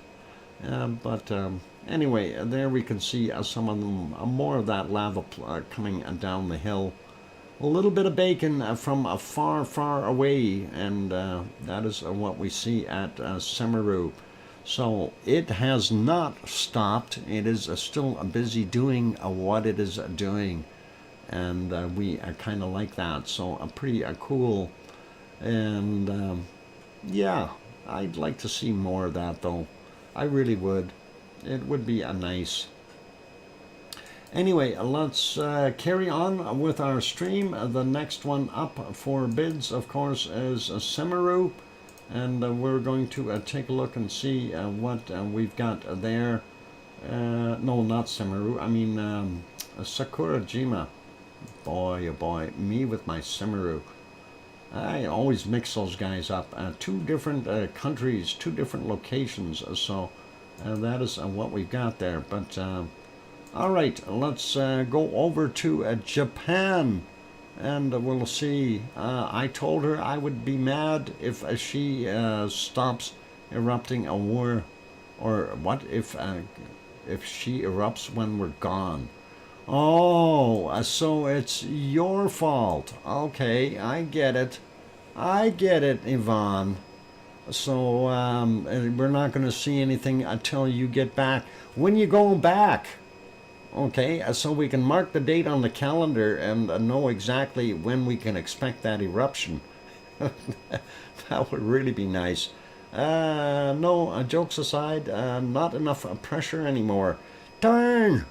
That's those lava workers. They're in Hawaii in May. Okay. Oh boy, we gotta wait till May? Wow. That's not so good. Anyway, the ice cream boat is in for anyone who needs to know. You can go down get an ice cream there in Japan at Sakurajima. And that would be pretty cool. And let me get back to the other thing here and fix things up. But that's not where I wanted to go. Hang on, where am I?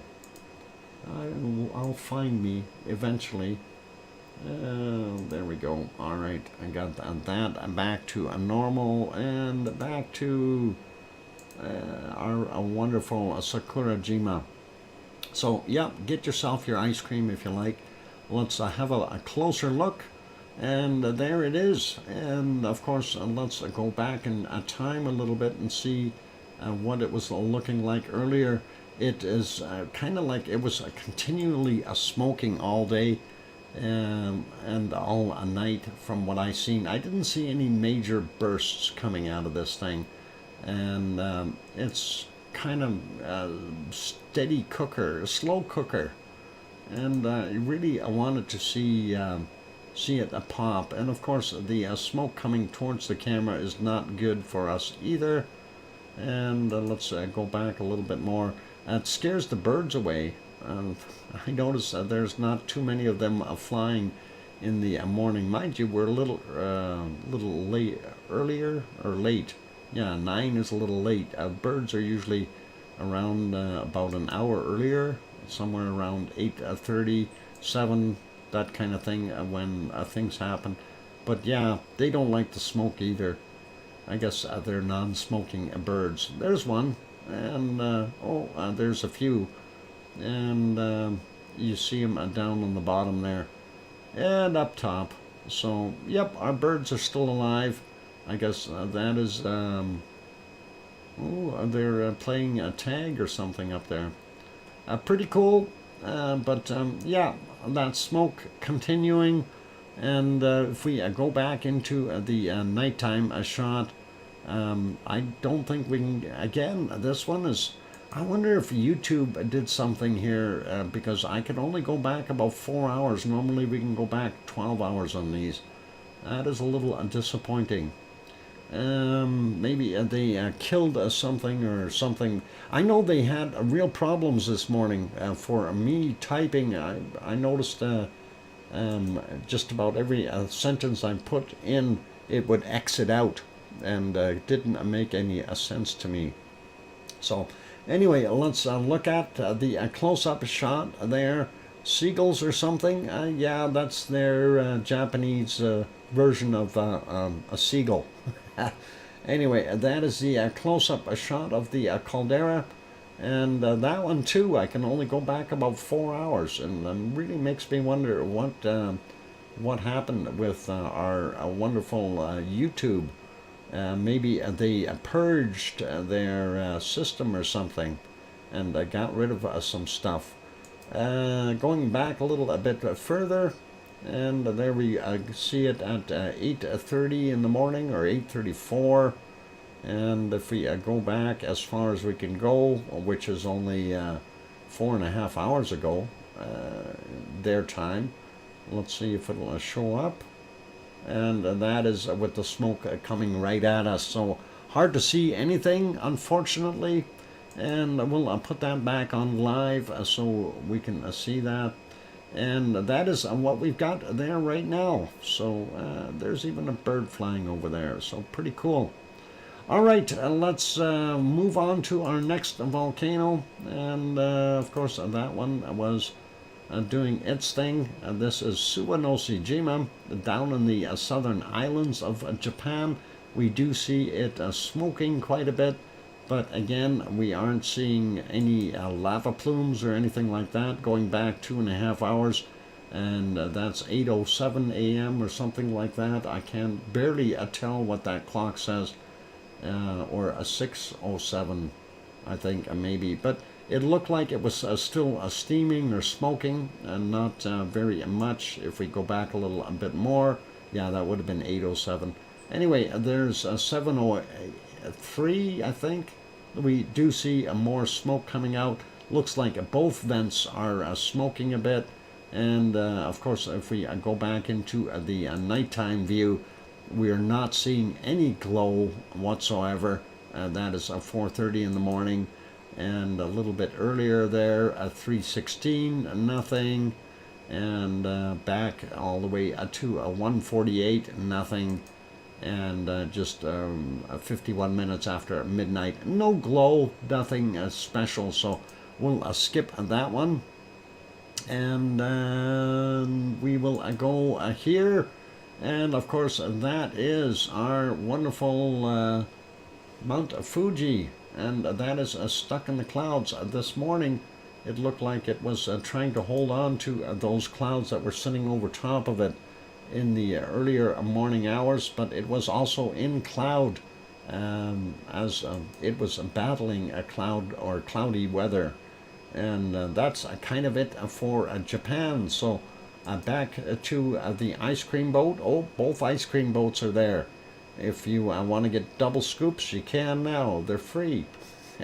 Anyway, on that note, let's go, and I actually want to see if I can bring up. Let me check here if I can do this properly. We want to see if we can bring up Madame Arutza and see if we can see Taal. And let's see if we can find that somewhere.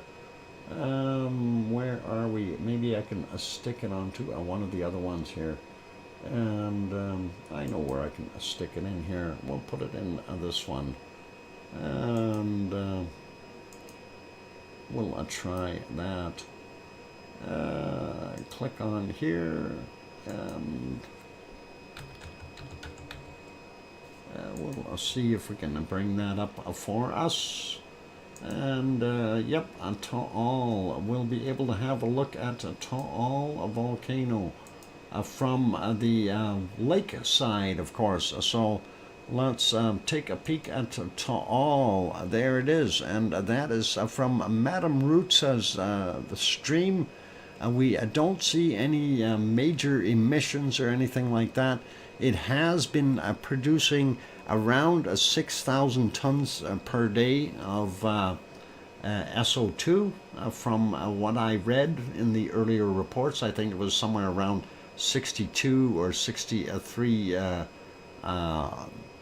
6,300 tons per day. So that is what we've had in the recent past. So that would probably still be applicable, and I think that was about 3 days ago that I seen that report. So that is kind of what it's been doing for a little while.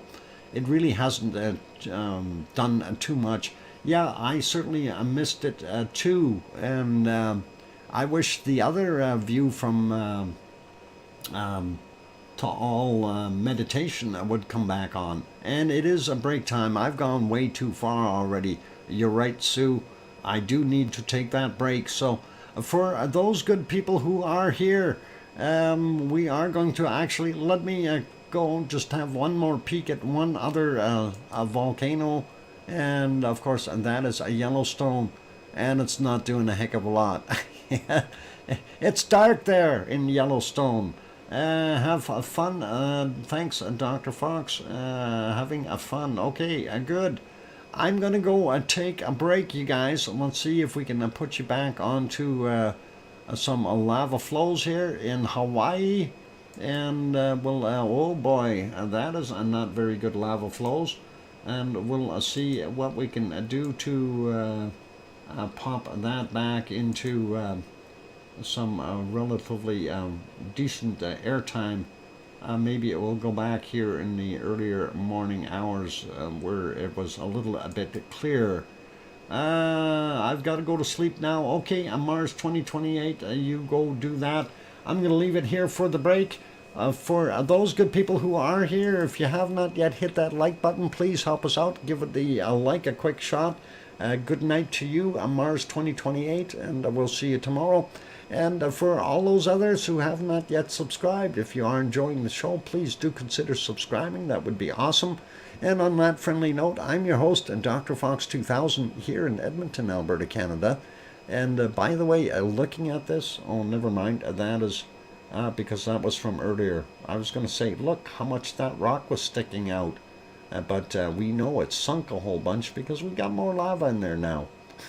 Anyway, I'll be back later. Give me about 5 or 6 or 7 minutes and we should be good. Keep smiling, play nice in the lava, and I'll be back. Thanks.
And there we go. Microphone is back on. Hey, welcome back, everyone. And I see old Nick made it in.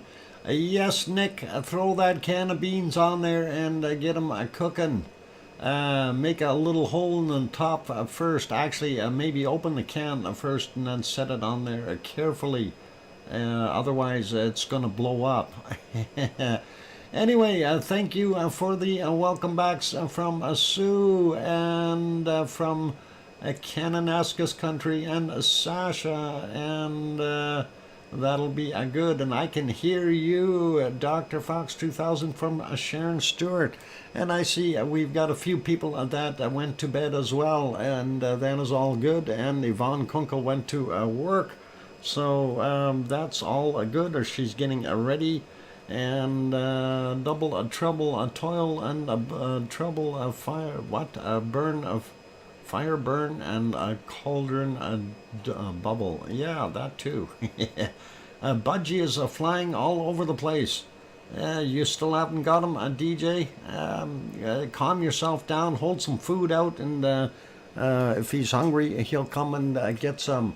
Anyway, that'll be awesome.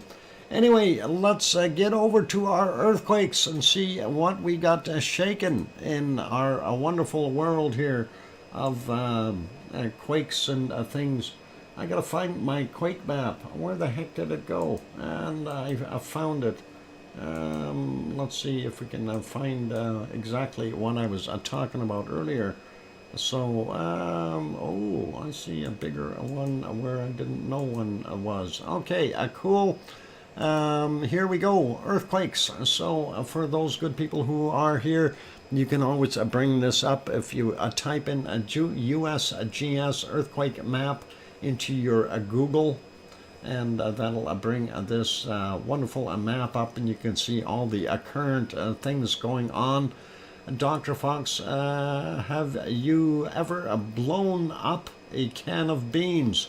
Yes, in a fire, I did. We used to do it in a bonfire. It's so much fun, and you don't want to be standing anywhere close. Storm Chaser, stay away from the fire when that heats up, because it is a mess. There are beans everywhere. I've done it before. I remember as a kid. And my brother kind of told me, so yeah, go ahead, put it on there. I said, yeah, we should open it first. And he says, oh no, don't do that. Just let it burn. And so yeah, we let it burn, and it blew up all right. And that explained that at the hospital. Yeah, raining beans, and yeah, you get hit with those things, and. Yeah, aerosol spray tins are worse. Yeah, you don't want to have them pop. Anyway, that is all good. Okay, so earthquakes. Looking around, first let's zoom into Hawaii. I want to see what is bubbling there. And we do have a few. I'm not going to go through all of them, but let's take a look and just to see some of the bigger ones here. We got a 2.1 from 303, 28.8 kilometers down.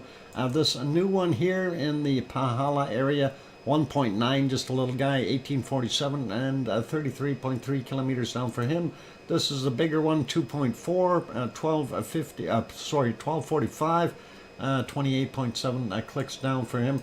We do see a couple more over here, like a little bit of a row, kind of makes you wonder. But these are all fairly deep. That is a 2.1 from 7 to 12. This one is a 1.8 from 1537, and this is a 2.1 from 2019. And that kind of gives you an idea of what's going on there in the Pahala area. We only have 3 over here near Kilauea. A little one outside the crater, a 1.8, that's 600 meters above sea level, so somewhere just underneath the dirt here, and that is yesterday's at 23:32. Then this one, 2.4, a little bit bigger, 38 minutes after midnight, and that is 100 meters below sea level. And the last one, that was a newest one, right in the caldera from 1829, and that is 5.8 kilometers down, so a little ways down. And hopefully we'll see some more quake activity there, giving us a pretty good idea whether that volcano is going to continue for a while. Anyway, we don't see anything really major along the coast. I do see this 4.4 in Alaska. And of course, tsunami warnings, and those ones are always important to look at because some of those can create some very nasty tsunamis depending on where they are. That one is a 2.4 or 4.2, sorry, but no tsunami warning. That came in at yesterday, 21:48, 16.8 kilometers down. We don't see anything else sizable anywhere in the North American area. Nothing until we get down into Central America here. 4.1 from that El Salvador one. 17:20 is the time on it. 61.8 kilometers down. Then we see a couple more here, and this is odd, in the Amazon. And this is in Brazil, 4.3 from 2:59 a.m., 635.5 kilometers down. And 4.4, that one's actually in Peru. And that is 9:45 a.m., 157.9 kilometers down. Kind of odd places to see those, but hey, they're going to happen, they're going to happen. 4.3 Peru as well from 11:40 a.m. and that is 47.9 kilometers down. Then we've got this guy, that is a 4.4 in Chile from 11:05 a.m. 60.5 kilometers down. He had a friend of 4.3, 12:08 was the time on that one at 124 kilometers down. And further down the coast we see a 4.4 from 4:53 a.m., 21.6 kilometers down, going back out onto the ridge here, and that is the the southeastern Pacific Ridge, 4.9, and that is 2:40 a.m., and we do see that there. So that is interesting. And what was that? 10 kilometers down? Yeah, that's nothing too major to worry about. Let's grab this one in the Mid-Atlantic Ridge. Remember what I was saying earlier, when we were looking at the Azores, there was one there, and that is a 5.1. That was at 10:40 was the time on it, 10 kilometers down, 5.1 in magnitude, fair size. Anyway, zooming into New Zealand, we don't see anything there. This one out here is Tonga region, 5.1 from 13:46, 15.6 kilometers down, and 4.9 also in the Tonga region, and that is 2:38 a.m. and that was 10 kilometers down. Speaking of Tonga, I watched Anton's video today about Hunga Tonga area, and he had something very interesting that he threw in there. I missed Oz's gift membership. Oh, my bad. Thank you, Oz. I'm going to make a note on that right now. I'm sorry if I missed it. Did we see who got the membership? I'm scrolling up. Oh, Russell Brainerd, I got it. I see it. Thank you, Oz. I do appreciate it. I may not have been in the office here. I may have been doing other things. And yeah, Russell Brainerd, I gave Doc an oink oink. Okay, excellent. That is very cool. And thank you, Oz, for throwing that in. I really do appreciate it. And very kind of you. And anyway, what I was saying about Tonga is it was really quite amazing what they were saying when that blast happened and everything kind of blew out, that they noticed that there was an extremely large, like typically when you see in most volcanoes, you see a big blast like that, it kills everything that's in the area. And I'm sure when you have these pyroclastic flows, even underwater, that in most cases it would typically kill off most things that are in the area. And surprisingly, within 24 hours, that whole area was teeming with new fresh algae and things like that. So it was really quite interesting to see that, and not something that I would have expected either. I would have thought, it'd take a couple of days for things to start stirring there again, but within 24 hours they measured it with a satellite and were able to see that there was algae and stuff going on, and little crustaceans moving back in and stuff like that. So very hardy little things that were starting to grow there again. So very interesting. Anyway, Papua New Guinea 5.1, 1442, 9.9 kilometers down. Looking here in the Indonesian area, and this one is 4.6, 8:21 a.m., 10 kilometers down. This one 5.1, and that is not too far away from, well, Semeru would be right about here. So I don't know if it's shaken Semeru. That's actually yesterday's from 2136 at 67 kilometers down. But let's get over and have a look and see. We've got a small one here, 4.3 from 1511, 124.9 kilometers down. And that is, of course, Indonesian. And this one as well, 6.0 from 1734, 152.5 kilometers down. A pretty big blast there. And no worries about any tsunamis in that region, because it's kind of contained within the island shells here. So they may have had a little tsunami, but we wouldn't see much coming out in other places. Not like Hunga Tonga. Anyway, this one 4.5 in the Philippines from 1505, 137 kilometers down. And a little bit more active here again, and that is off the coast of the Philippines, 4.6, 1756 for this guy, and 4.6 from 1139 there as well. So very interesting to see those. Some other little ones, we have this one out here, Zoo Island area, 4.6, yesterday's 1938, 111.5 kilometers down. And down on the bottom end of Japan at Koshima, Japan, 5:59 a.m., 4.6 and 29.3 kilometers down. Don't see anything else up on the Kamchatka Peninsula.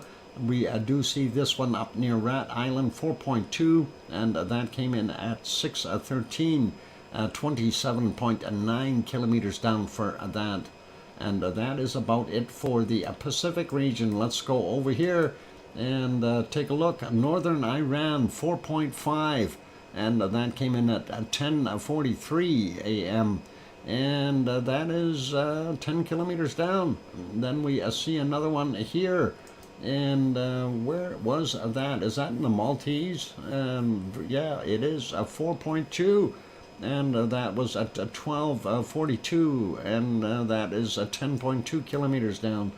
And of course we got this guy already, so that's all right. Let's take a look at the Canary Island region and see what they had, and we'll let that refresh real quick. And there we go.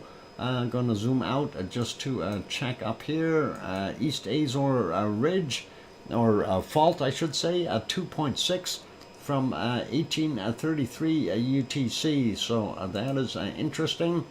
Not very big, but it's there. And we see one flashing in between Gran Canaria and Tenerife, 2.2 from 2300 UTC.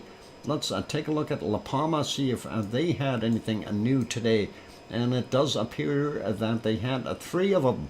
And this is a 1.7, 42 minutes after midnight, 11 kilometers down. Next one is a 1.2, and that is 1:42 a.m., 10 kilometers down, and another one here, 1.4 from 3:40 a.m., and that is 8 kilometers down. Storm Chaser says, image Hunga Tonga voting up in your back garden again. Poor algae and crustaceans. Wow. They are like a RoboCop. Yeah, Captain and Industrial and what? Indestructibles. Yeah. It's amazing though, you know, like that really does blow me away that within 24 hours you had so much algae and so much material in there again that that it's really weird to see that. But you know, that is a part of life and part of nature, and it definitely bounces back quickly in the oceans, and that is something we like to see. Anyway, looking at what we've got on our map here, we'll take a quick peek and see what we've got. It really doesn't look like any changes, nothing in the Atlantic there, and what do we have here? Looks everything is pretty normal in South America. No new volcanoes, and nothing new in Central America either. Fernandina still out there in the Galapagos, and that is okay. And let's zoom back out. We don't see anything changed here. Pavlov, Great Sitkins, and his two buddies, Semi and this Takawaha, if I said it right. Anyway, those are still in the Aleutians. Quick peek down here. Topao and White Owl Volcano. Tofua still there. Vanuatu is all the same, pretty much the same there. In Papua New Guinea, no changes in Indonesia either from what I see here. Luolatok and Raung, and the other one here, the what was it called? Whoop, I'm going to zoom in here. Ijen, yeah, Ijen is the one with the blue lava. I remember that. Semaru, of course, Merapi and Dieng there, and then of course Krakatau, and between the two islands, between Java and Sumatra, and then of course we got Kerinci and Marapi right there, and then of course there's Sinabung, and we go up Barren Island, a volcano still there. Ibu and Dakono still doing their thing, and our other friends are all still pretty much the same. Taal, of course, showing as an orange still, and out here, Ahai is still active. Iwajima is still there. Nishimoshima is still doing its thing, and Suwanoshi Jima and Sakura Jima is still very active. And going up here, and no changes on the Kamchatka Peninsula, so I will leave those guys be. Yep, Airbus is still down on the bottom. Heard Island volcano there. Africa, no changes. And let's see, anything change here? No, Etna still showing red. I'm thinking that they're going to reduce that one soon. Volcano and Stromboli are still doing that. And speaking of Stromboli, where the heck did I put that? Let's go over to Stromboli's stuff for a minute here. I'll see if we can get the Stromboli on the screen, and hopefully it will come up. We did have a little bit more increase of activity at Stromboli, and our little report on Etna, which I didn't do earlier. Let's see if we can get that up on the screen here. Come on. Yeah, it's buffering. Stromboli's buffering. Why? Why? What? I'm not smuggling any budgies. Leave me alone.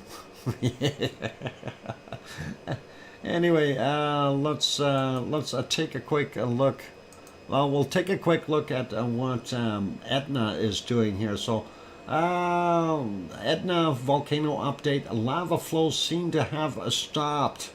And there you see the remnants of the lava flows. And that is pretty cool. Anyway, a thermal webcam view now cooling lava as of the 17th.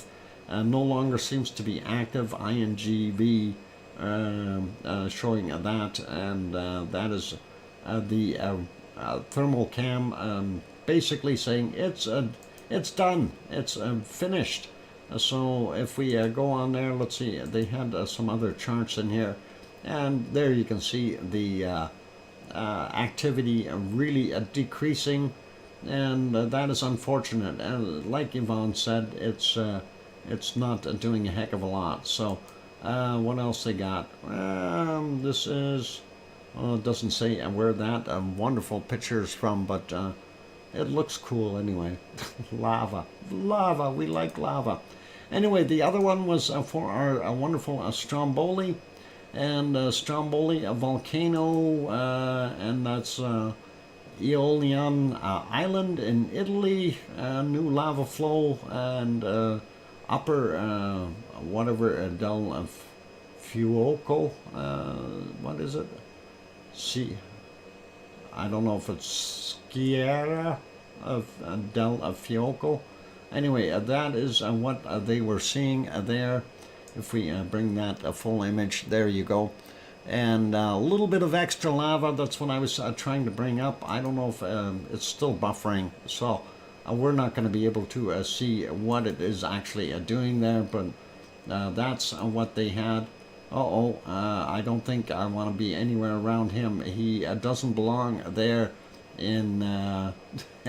if he's up there on Stromboli, I'm not going there to visit.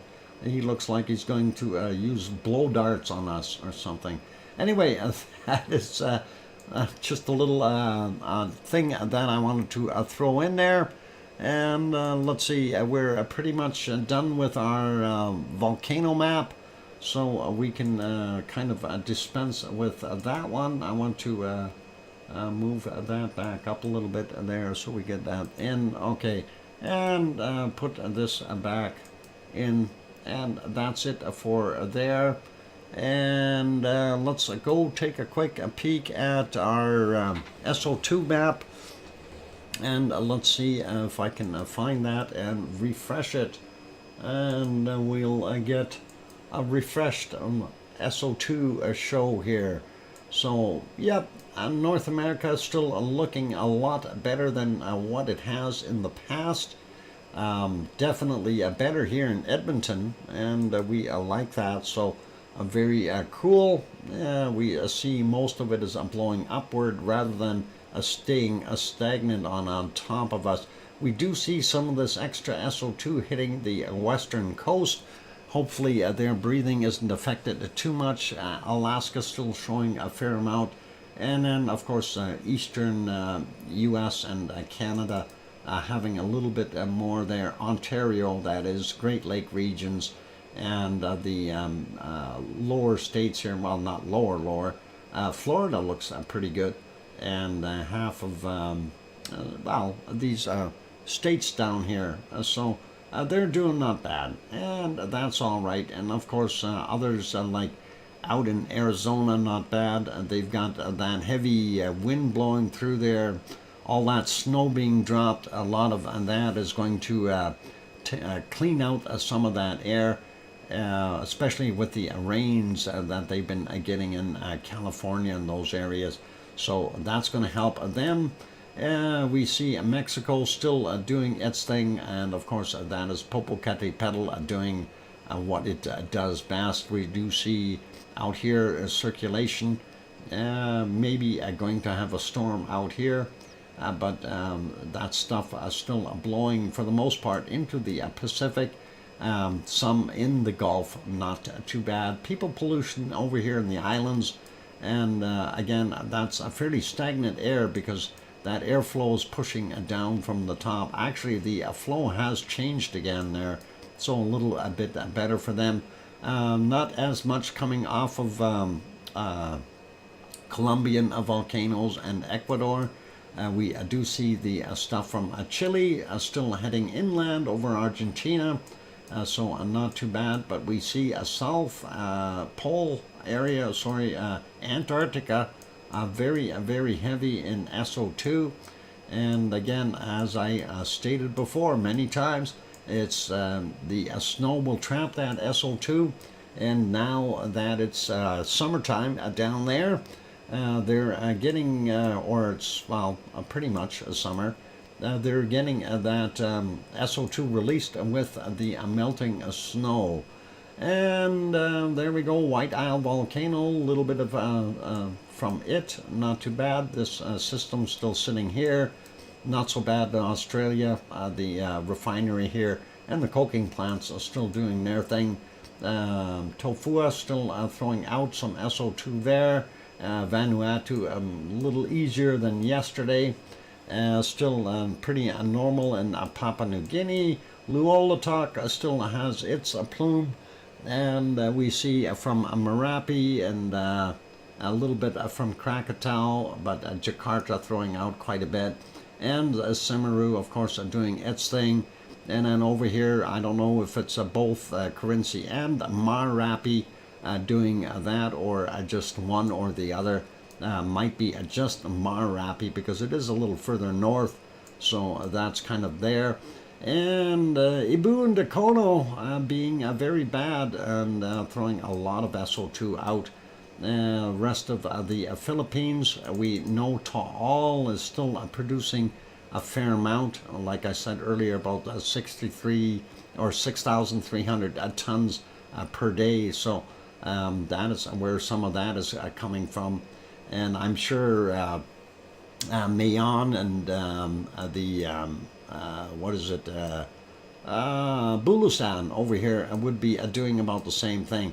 I'm not sure what's coming from China and what's from Taiwan, but we do see here quite a bit coming off of Suwanoshi-jima and of course Sakurajima as well.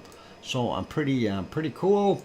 And what in pray tell? Okay, yeah, DJ, be nice. Anyway, we see Kamchatka Peninsula still throwing off a fair amount of SO2 as well, and that is, we got 4 volcanoes there. It's to be expected. China still a very much pollution, and the same thing with India. We see the pollution in South Africa, and of course here in Democratic Republic of the Congo. They still have, they're actually a little easier looking today, but we see a lot more blue all over Africa, which is really nice to see. Urta Ale would be right there, and it's got just a little bit, so still working. And these other spots, of course, are refineries, and those are doing their thing. And as we heard earlier there, the reports of Etna slowing down a bunch. And that is kind of what we've got right now. So that picture shows that there is a little bit there yet, but not that much flow or anything like that. Pretty much stopped, and that is okay. And that is our SO2 report. Now, I kind of messed up with my breaks earlier, so what I am going to do is take a break right now. And for those good people who are here, if you have not yet hit that like button, it would really be nice. And if we can get that happening, hit that like button and help us out. Also, if you haven't yet subscribed to Echo the Bot, please do consider doing that. He does have a gaming channel. Of course, we're trying to push him way over that 100 mark. We already got him over the 100. And I do believe he was at 114 subscribers now, so that is really nice. And thank you everyone for those who did subscribe. That is really good. And Echo has never seen that kind of growth in his channel yet, so he is floored. and almost in tears. So thank you everyone for doing that. We really appreciate helping out a family member here, and that is pretty awesome. Okay, and on that note, I'm going to go take a break, and let's see if we have visibility. Oh no, we don't have visibility. I was hoping we are going to have some visibility, or do we? Let's see. Yeah, it's still way too smoky there in our wonderful Hawaii. So we'll put some earlier video on from about 5:19 a.m. and Echo the bot. Echo, why are you crying? Anyway, you shouldn't cry. Lavability. Lavability, and there you go. We have lavability on the screen, and enjoy that from Hawaii from this morning. And I'm going to get that on there, and there we go. So do that, and on that friendly note, I'm going to go take a break. After we finish with the break, we'll finish up with our weather. And that's whether we like it or not. Again, hit the like button if you haven't done that yet. Help us out. Trying to get over that 100 mark so the YouTube analytics take over. On that friendly note, I'm your host, DrFox2000.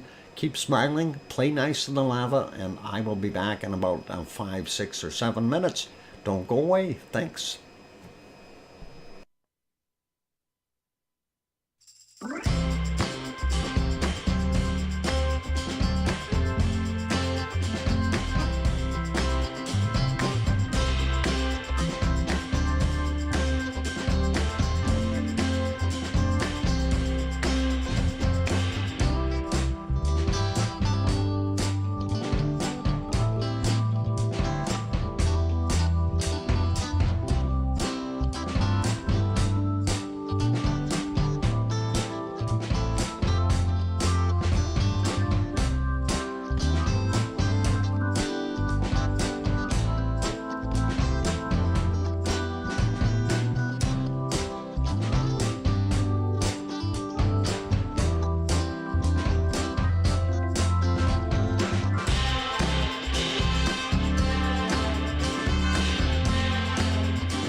And that microphone is back on. Welcome back, everyone. I'm glad to have you still on board.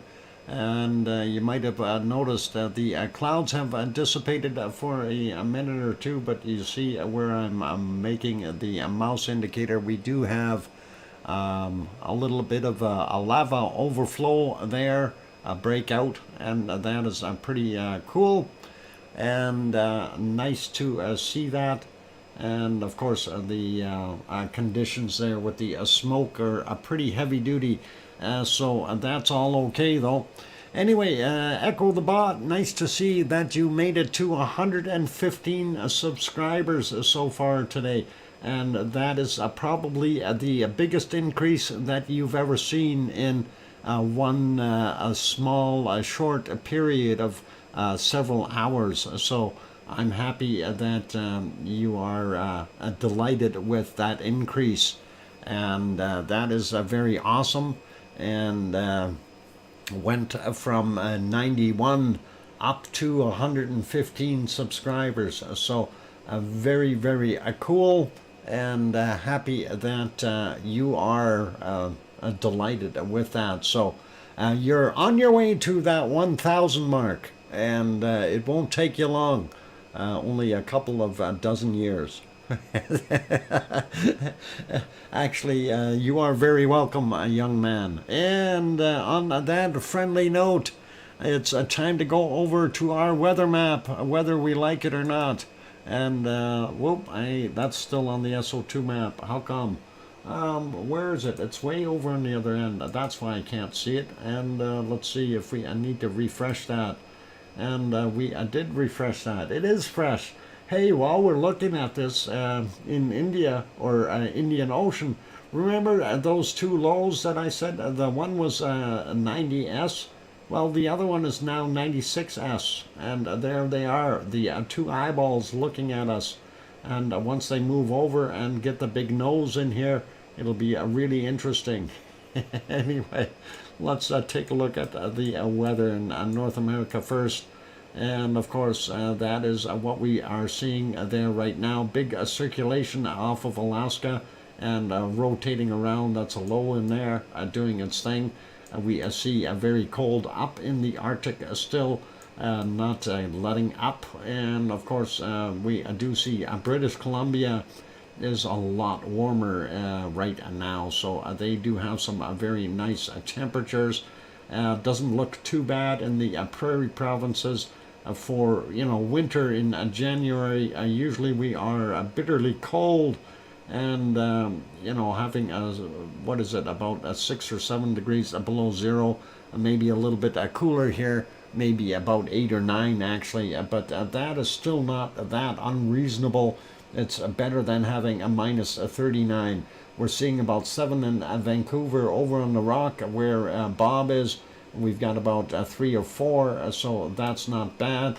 And somewhere around Swift Current, wherever that place is, there it is. And that is showing about a 6 on the map here for Kananaskis country.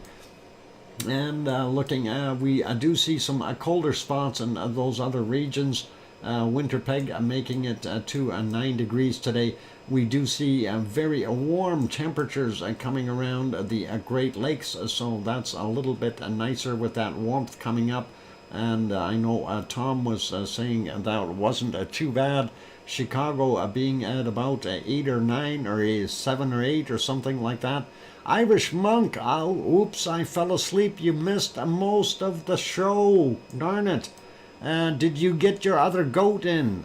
Did you find number 4? And I hope number 4 is back. And anyway, Toronto making it to about a -2.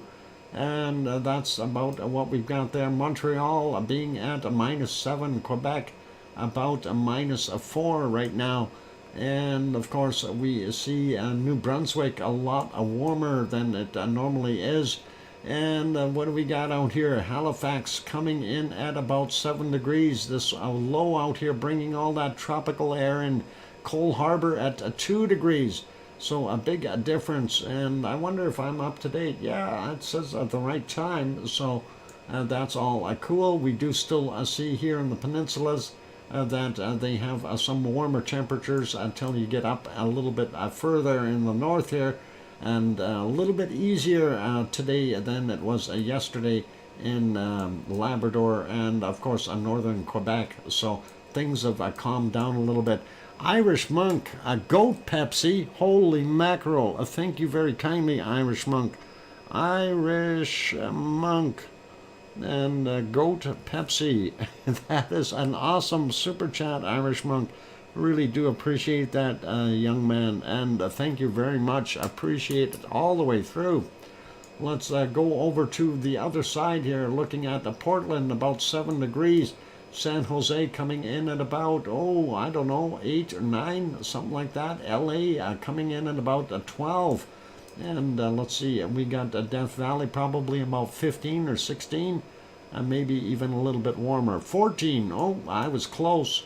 And 15 in Mexicali, not so bad. 14 there in Phoenix. Tucson, a little cooler again, 12 degrees. Albuquerque, New Mexico, only making it to a 5. And let's see what we've got in San Antonio, 15, 16. Austin, about 17. Houston, warm, 20 degrees right now. Dallas, about 17 degrees. That's not so bad. Oklahoma City, about 9 or 10 degrees Celsius, about 50 Fahrenheit.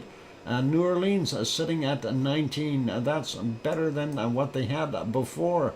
So things are warming up again down there. Really nice. 15 in Mobile, Alabama. So that's not bad. Jacksonville still only 8, and still fairly cool in the eastern side of the country.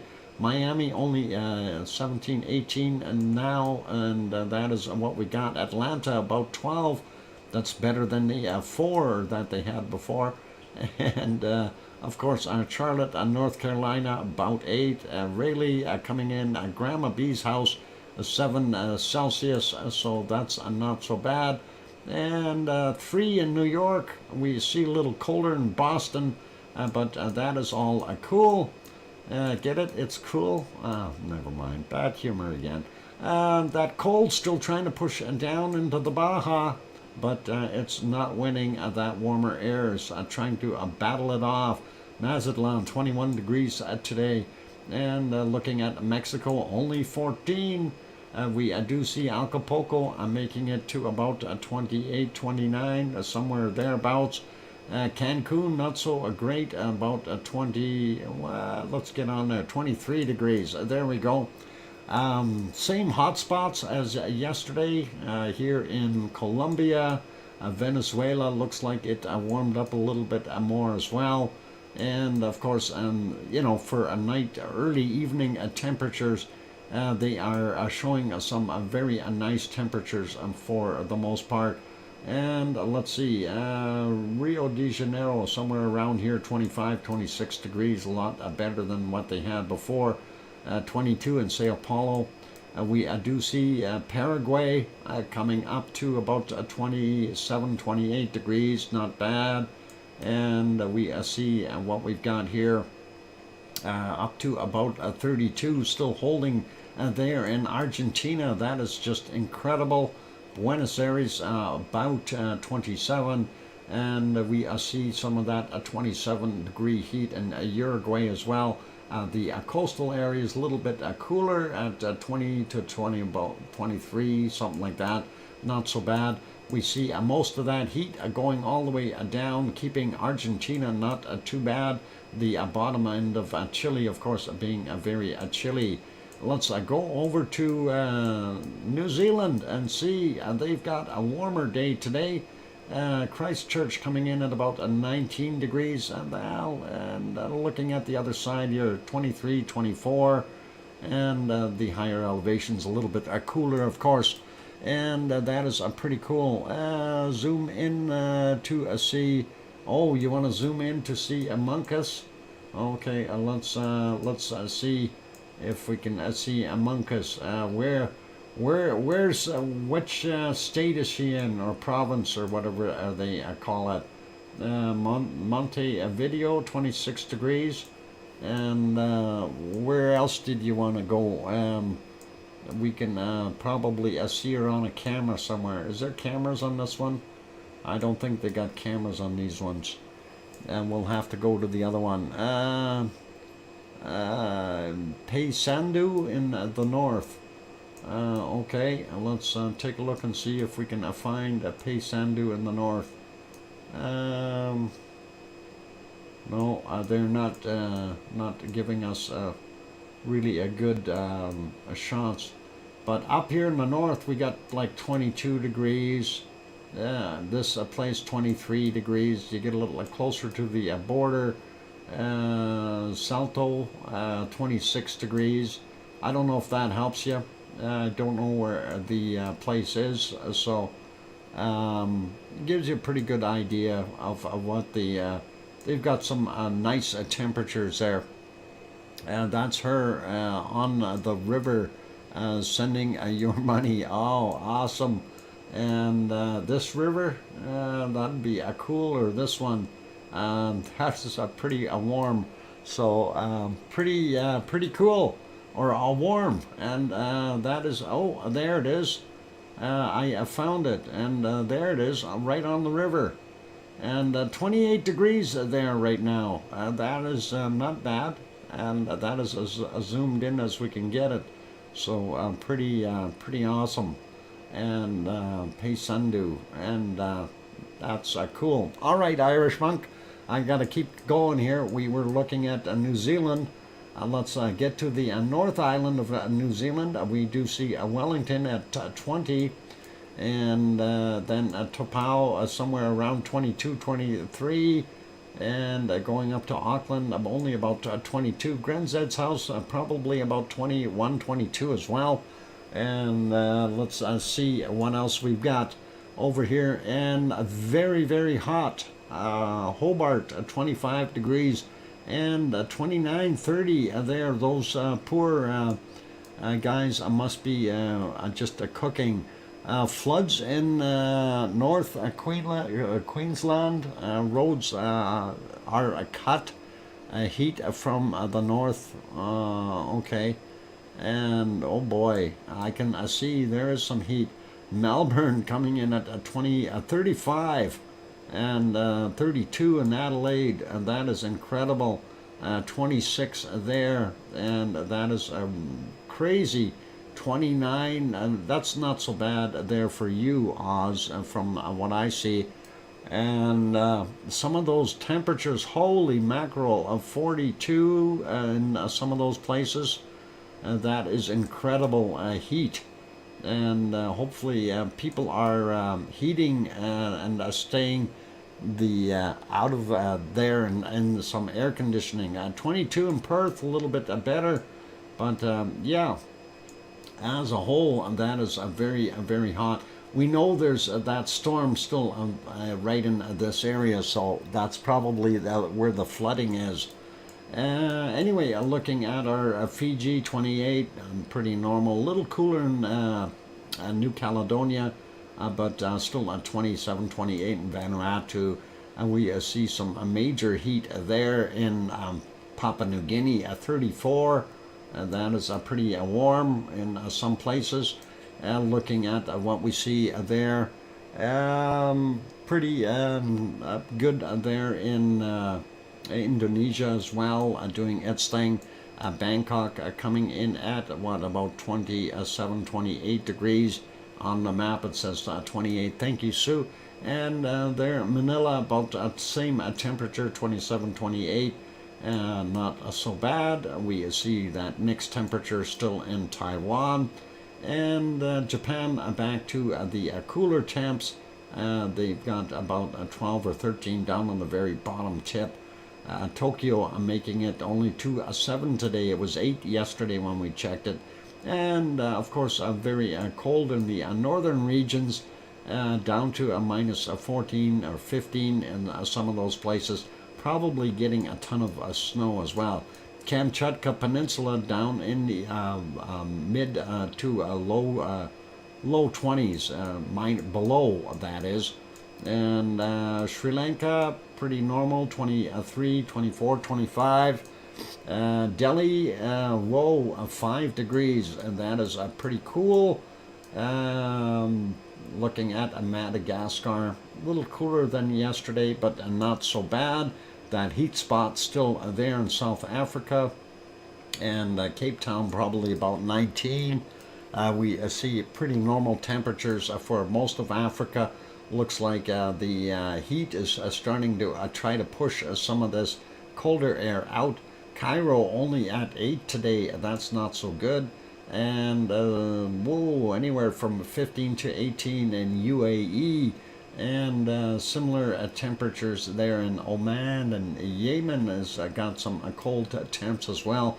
Hopefully they won't get another snowstorm that really freaked them out. They don't normally get that.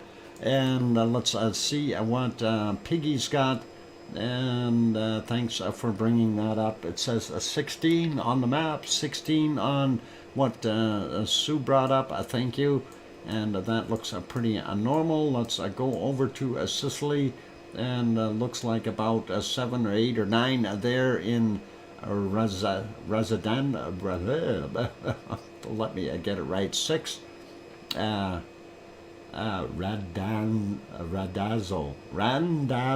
Randazzo says 9 degrees. Okay, I'll take a 9 and split the difference. 7.5 degrees there. And let's go up the coast a little bit. 14 in Nepal today, or sorry, Naples, and that is pretty good. 12 in Rome, better than yesterday. Still cold there in Milano. And we are seeing some warmer temperatures on the coast for Portugal. Madrid coming in about 9 degrees. And Aurelio's place about 10 degrees Celsius right now. That's not so bad for them. France certainly looks a lot colder than what it was before. And Paris only making it to 1 degree. And Munich 1 degree. Frankfurt 1 or 2. Cologne 3 degrees, Berlin 3 or 4, and it's warmer in the north than it is in the south. Hamburg 4 degrees, Copenhagen coming in at 4, Amsterdam coming in about 3 degrees Celsius, sliding over to London minus 3 degrees. Wow, they're going to get some more rain. Reports from our wonderful Irish monk. He had indicated that there is ice and snow and stuff like that in Doolin. And of course, ice is hard to deal with. And they're seeing about a -2 or -3 right now. Getting a cold in the Alps. Yep, I wouldn't doubt it. Cold in England too. It is. And I'm surprised at that. It's very cold. They don't normally see temperatures to those degrees, but hey, it happens. You know, we're seeing a -4 in Leeds, getting up to Scotland. Well, the Scotland gets it a little bit more often, but that is what we've got there. So pretty cool for those guys. Oslo up in the warm areas here, 1 degree. That's better than England. Stockholm sitting at 3 degrees. St. Petersburg, 1 degree, that's warmer. And wow, Moscow, -3, same as London. And let's take a look and see what we have in Iceland. Reykjavik is coming in at what temperature today? It says a -3 on the map. And we'll see what we've got in there. Reykjavik, a -9. Somebody is lying. Is the map wrong, or is Reykjavik's weather wrong? -9 degrees. We'll split the difference. We'll call it a -6. Let's take a look at the precipitation around the world, and we'll take a peek real quick. And of course, we see some stuff along the coast again, or still. It hasn't let up. And we know that this rain keeps on pouring in. We know Flagstaff had piles of snow today. Rain in Phoenix and those areas. Looks like that is all going to end up moving through New Mexico and Colorado pretty soon as well. Ice rain in some places. British Columbia, of course, in the mountains getting snow. Northern Alberta, lots of snow. They're saying a fog for us, and some places down below, a little bit of snow. Great Lakes, lots of rainy, snowy, and yucky weather for all of those people, and that's going to move to the east. We'll see what happens. And it looks like, yep, we still have that ice rain happening in these places in the east, and I hope it's not so bad for you there, Sue. And fog right now, hopefully not too much rain. And let's see, down here, South America, the rainforest is getting more rain. We do see those areas. Buenos Aires looks like no rain, and looks like pretty dry there in Paysandú, zero as far as rain. So they're dry there. At least no rain visible. And sliding over to New Zealand, we see the South Island has got some rain showers all over it, with some little thunderstorms as well. Nothing too major though. North Island not so bad. And we see that low is moving over. We see, whoop, what the heck? Cancel that. What the heck is this doing? Stop that. I don't want to do that. I want big screen. Thank you. Oh, I don't know why. How did I do that? Escape out of that. Okay, let me refresh that. There we go. All right. No rain right now in our wonderful Tasmania. And of course, I'm seeing dry conditions in the southeast area. We do see a couple spots of rain and nothing major, and we see that system. I don't know if it's going to move in and give them some showers in there north of Brisbane, and we see that flooding area what Oz was talking about, and I can see that there is a lot of flooding happening in those areas. I wouldn't doubt that it is bad. And of course, we are seeing lots of rain in Indonesia and of the Philippines, getting nailed with some more there as well. Sliding up Japan, not so much rain in the southern portions, snow up in the north, and portions of Kamchatka and getting nailed there. Russia's got some snow in the interior, and of course pretty dry looking there in India. And of course, what I mentioned before about these two storms out here, the two lows that I talked about yesterday, looks like they are going to have triplets here pretty quick. And we are seeing another low over there. Maybe that'll develop into another storm. It is their rainy season down there, so to be expected. Lots of thunderstorms in southern portions of Africa, dry in the Sahara, there we go. And looks like Cyprus might be, Cyprus just getting missed by that rain, so not bad. Piggy's Place, maybe a little bit of rain, nothing too serious, and hopefully it'll be dry enough for her tomorrow. And then we see all the way up the coast from Greece through Albania, and those places are getting rained upon. Same thing with most of Italy, and Sardinia is getting some rain. And look at this mess here, and probably going to end up with a flooding as well in our wonderful areas of Spain and Portugal and western portions of France.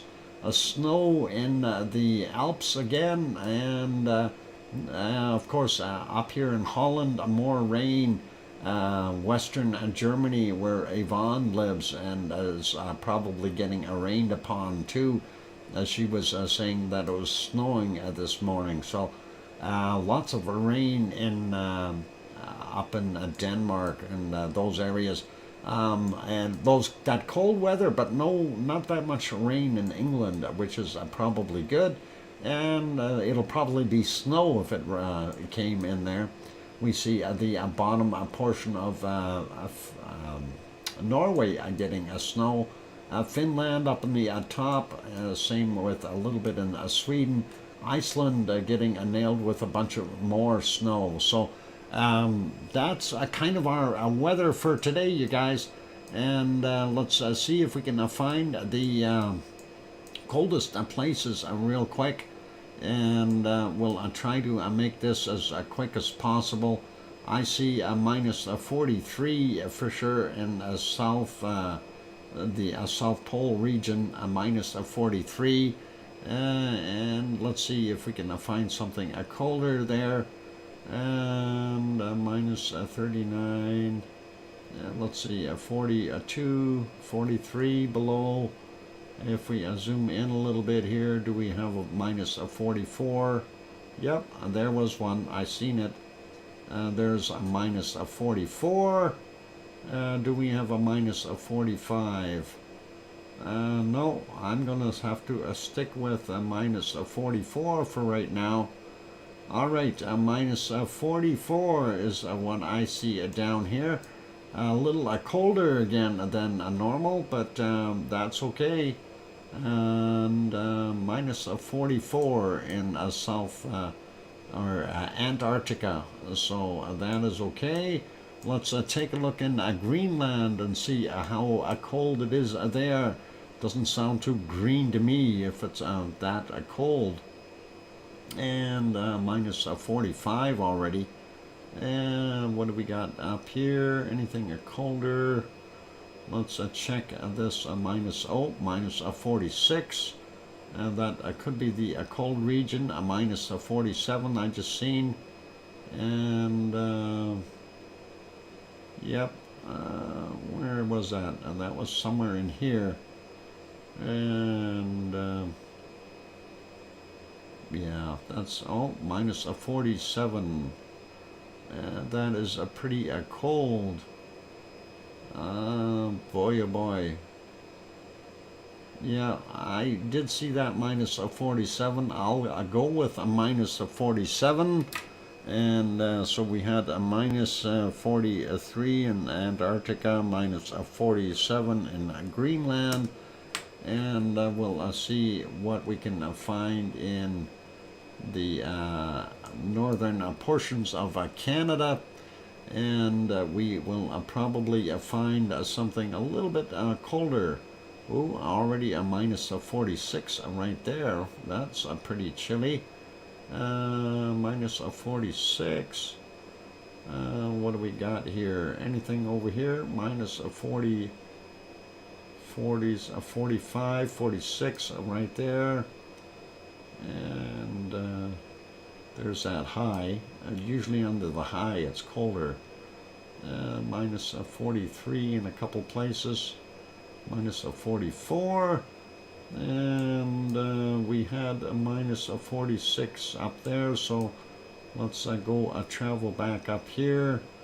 Yeah, minus 46. Let's zoom in a little bit. Maybe we can find, there's a minus 47. And let's see, we need a colder temps. Oh, I seen a minus 50 in here. Where was it? Right there, minus 51. And yeah, okay, so far minus 51. So that is pretty darn cold. Northern portions of Canada. That's almost Siberia weather. Let's see if we can find some colder places. Let's just zoom out for a second and go over here. And sometimes they have some pretty cold temperatures in these places. Minus 43, 45, 46, minus 47. Yep, and that's what we've got. So a couple places with a minus 47. Oh, minus 48 right there. So if we zoom in, do we have anything colder? Minus 48.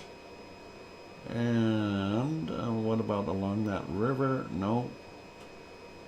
Minus 48 so far.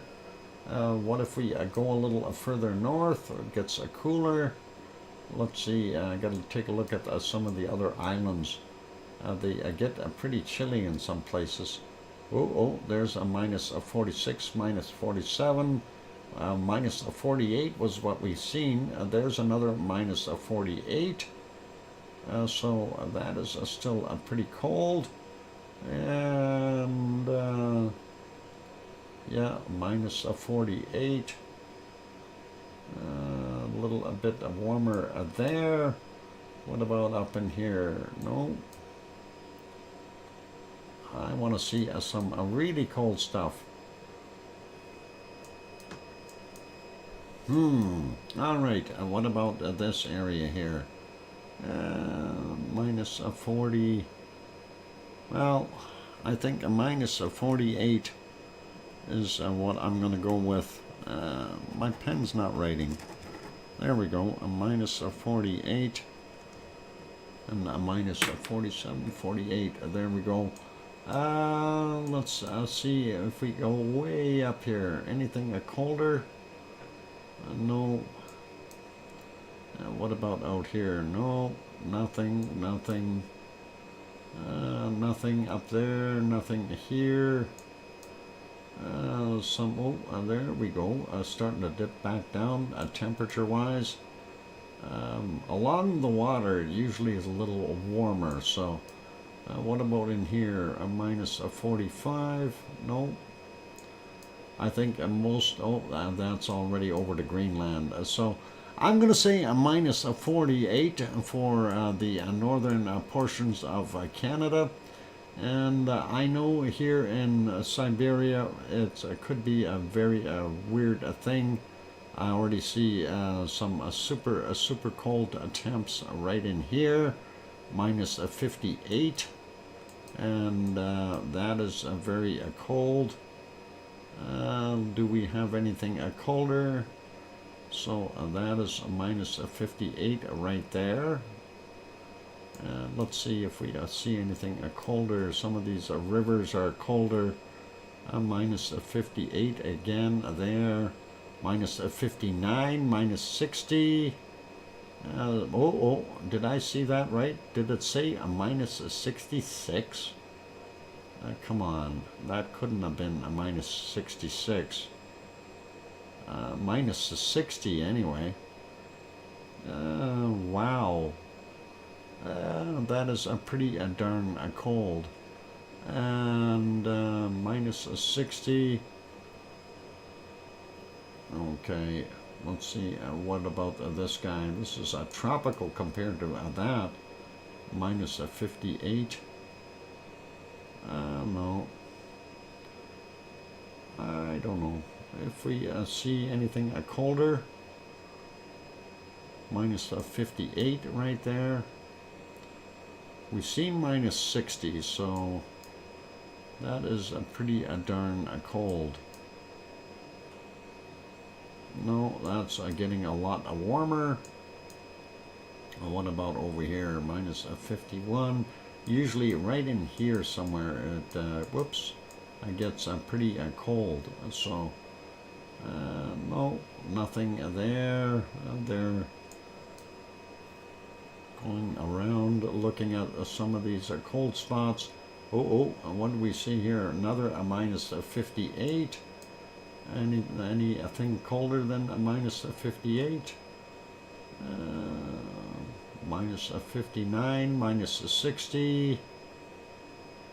And come on, show me a minus 61 here, please.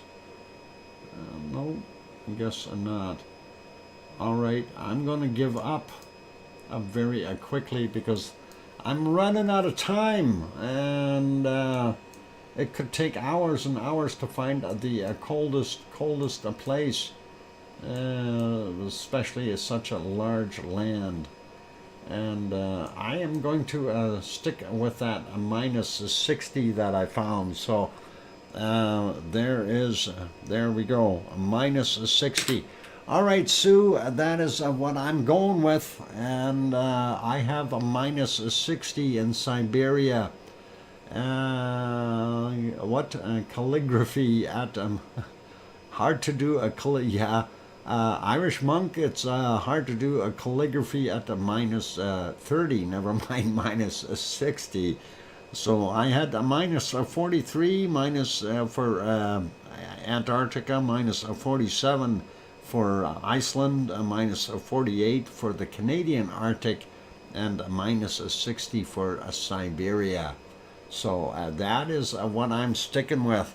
I don't know what Sue had, but that is a pretty darn cold. Clean sweep, hard to do at 24. Yeah, that is pretty awesomely cold. And am working on a book of Kells too. Okay, awesome. And I never did look up in this region here. No, it looks warmer there. But yeah, I think I'm going to stick with a minus 60. And did Sue beat me? Where's Sue's temperatures? Oh, oh, I see. She beat me all the way through. You whooped me big time, Sue. I don't know where you found minus 54 in the Arctic. Minus 64 in Siberia. Holy mackerel. Minus 45. Well, I wasn't too far off there in the Antarctic. Iceland, you found a minus 49. I only found minus 47. Okay, no worries. You win, and I see that. That is awesome. So, very nice, and thank you for doing that little challenge thing there. That is pretty awesome. And looks like our Hawaiian volcano is hiding in the clouds again. So we are going to end with going back into the wee hours of their Hawaii morning to see some lava to warm back up, because it is horribly cold no matter what we do. Anyway, let's wrap up the stream. Thank you everyone for being here. I appreciate all of you good people. And I want to say a big thank you to Michael Olson for his super chat, Irish Monk for his super chat, and Oz for gifting that one membership. And that is awesome, and thank you very kindly. I see we are up at 95 likes. That is cool as well. Thank you, everyone. If there's someone who hasn't hit that like button yet, please give it a bop. And we are trying to get over that 100 mark, of course. And I don't know if I'll make it by the time I shut her down. Anyway, I'll do the air cargo drop to feed the animals. Thank you, Sue. And, you got seals in there too. And that is awesome. Hey, don't forget the penguins. Oh, you got the penguins. Never mind. I got it. And that is really, really awesome. And thanks, everyone, for being here. Appreciate each and every one of you. You guys are awesome. Thank you for the wonderful support. Thank you, moderators, for being here. Arizona Snowman, Piggy in the background. And I got the like at Madalena. Thank you for doing our 97 there. That is a real good. Ran out of aliases. No worries. And thank you, everyone, and appreciate that wonderful support. That is all cool and all awesome. And really do appreciate each and every one of you. And Echo the Bot, I'm happy that you got your wonderful, the thing made it over that 100 mark. And I know what it's like. I started out way back when, and I remember trying to get to that 100. It was tough going. And I'm hoping that with 115 subscribers, that you stay over that 100 mark, well over. And don't be offended if you see a few drop. It happens, but you can always regain some more. And thank you, everyone, for being here. I really do appreciate all of you. And on those friendly notes, be good, be kind, take care of each other, and take care of yourselves. And please, most of all, please remember, tell your loved ones that you love them tonight, for tomorrow is never promised. I'm your host, DrFox2000, here in Edmonton, Alberta, Canada. Take care, everyone, and please have yourselves a good night, or a morning or day, depending on where you are, since we are a worldwide stream. Good night, and oink oink!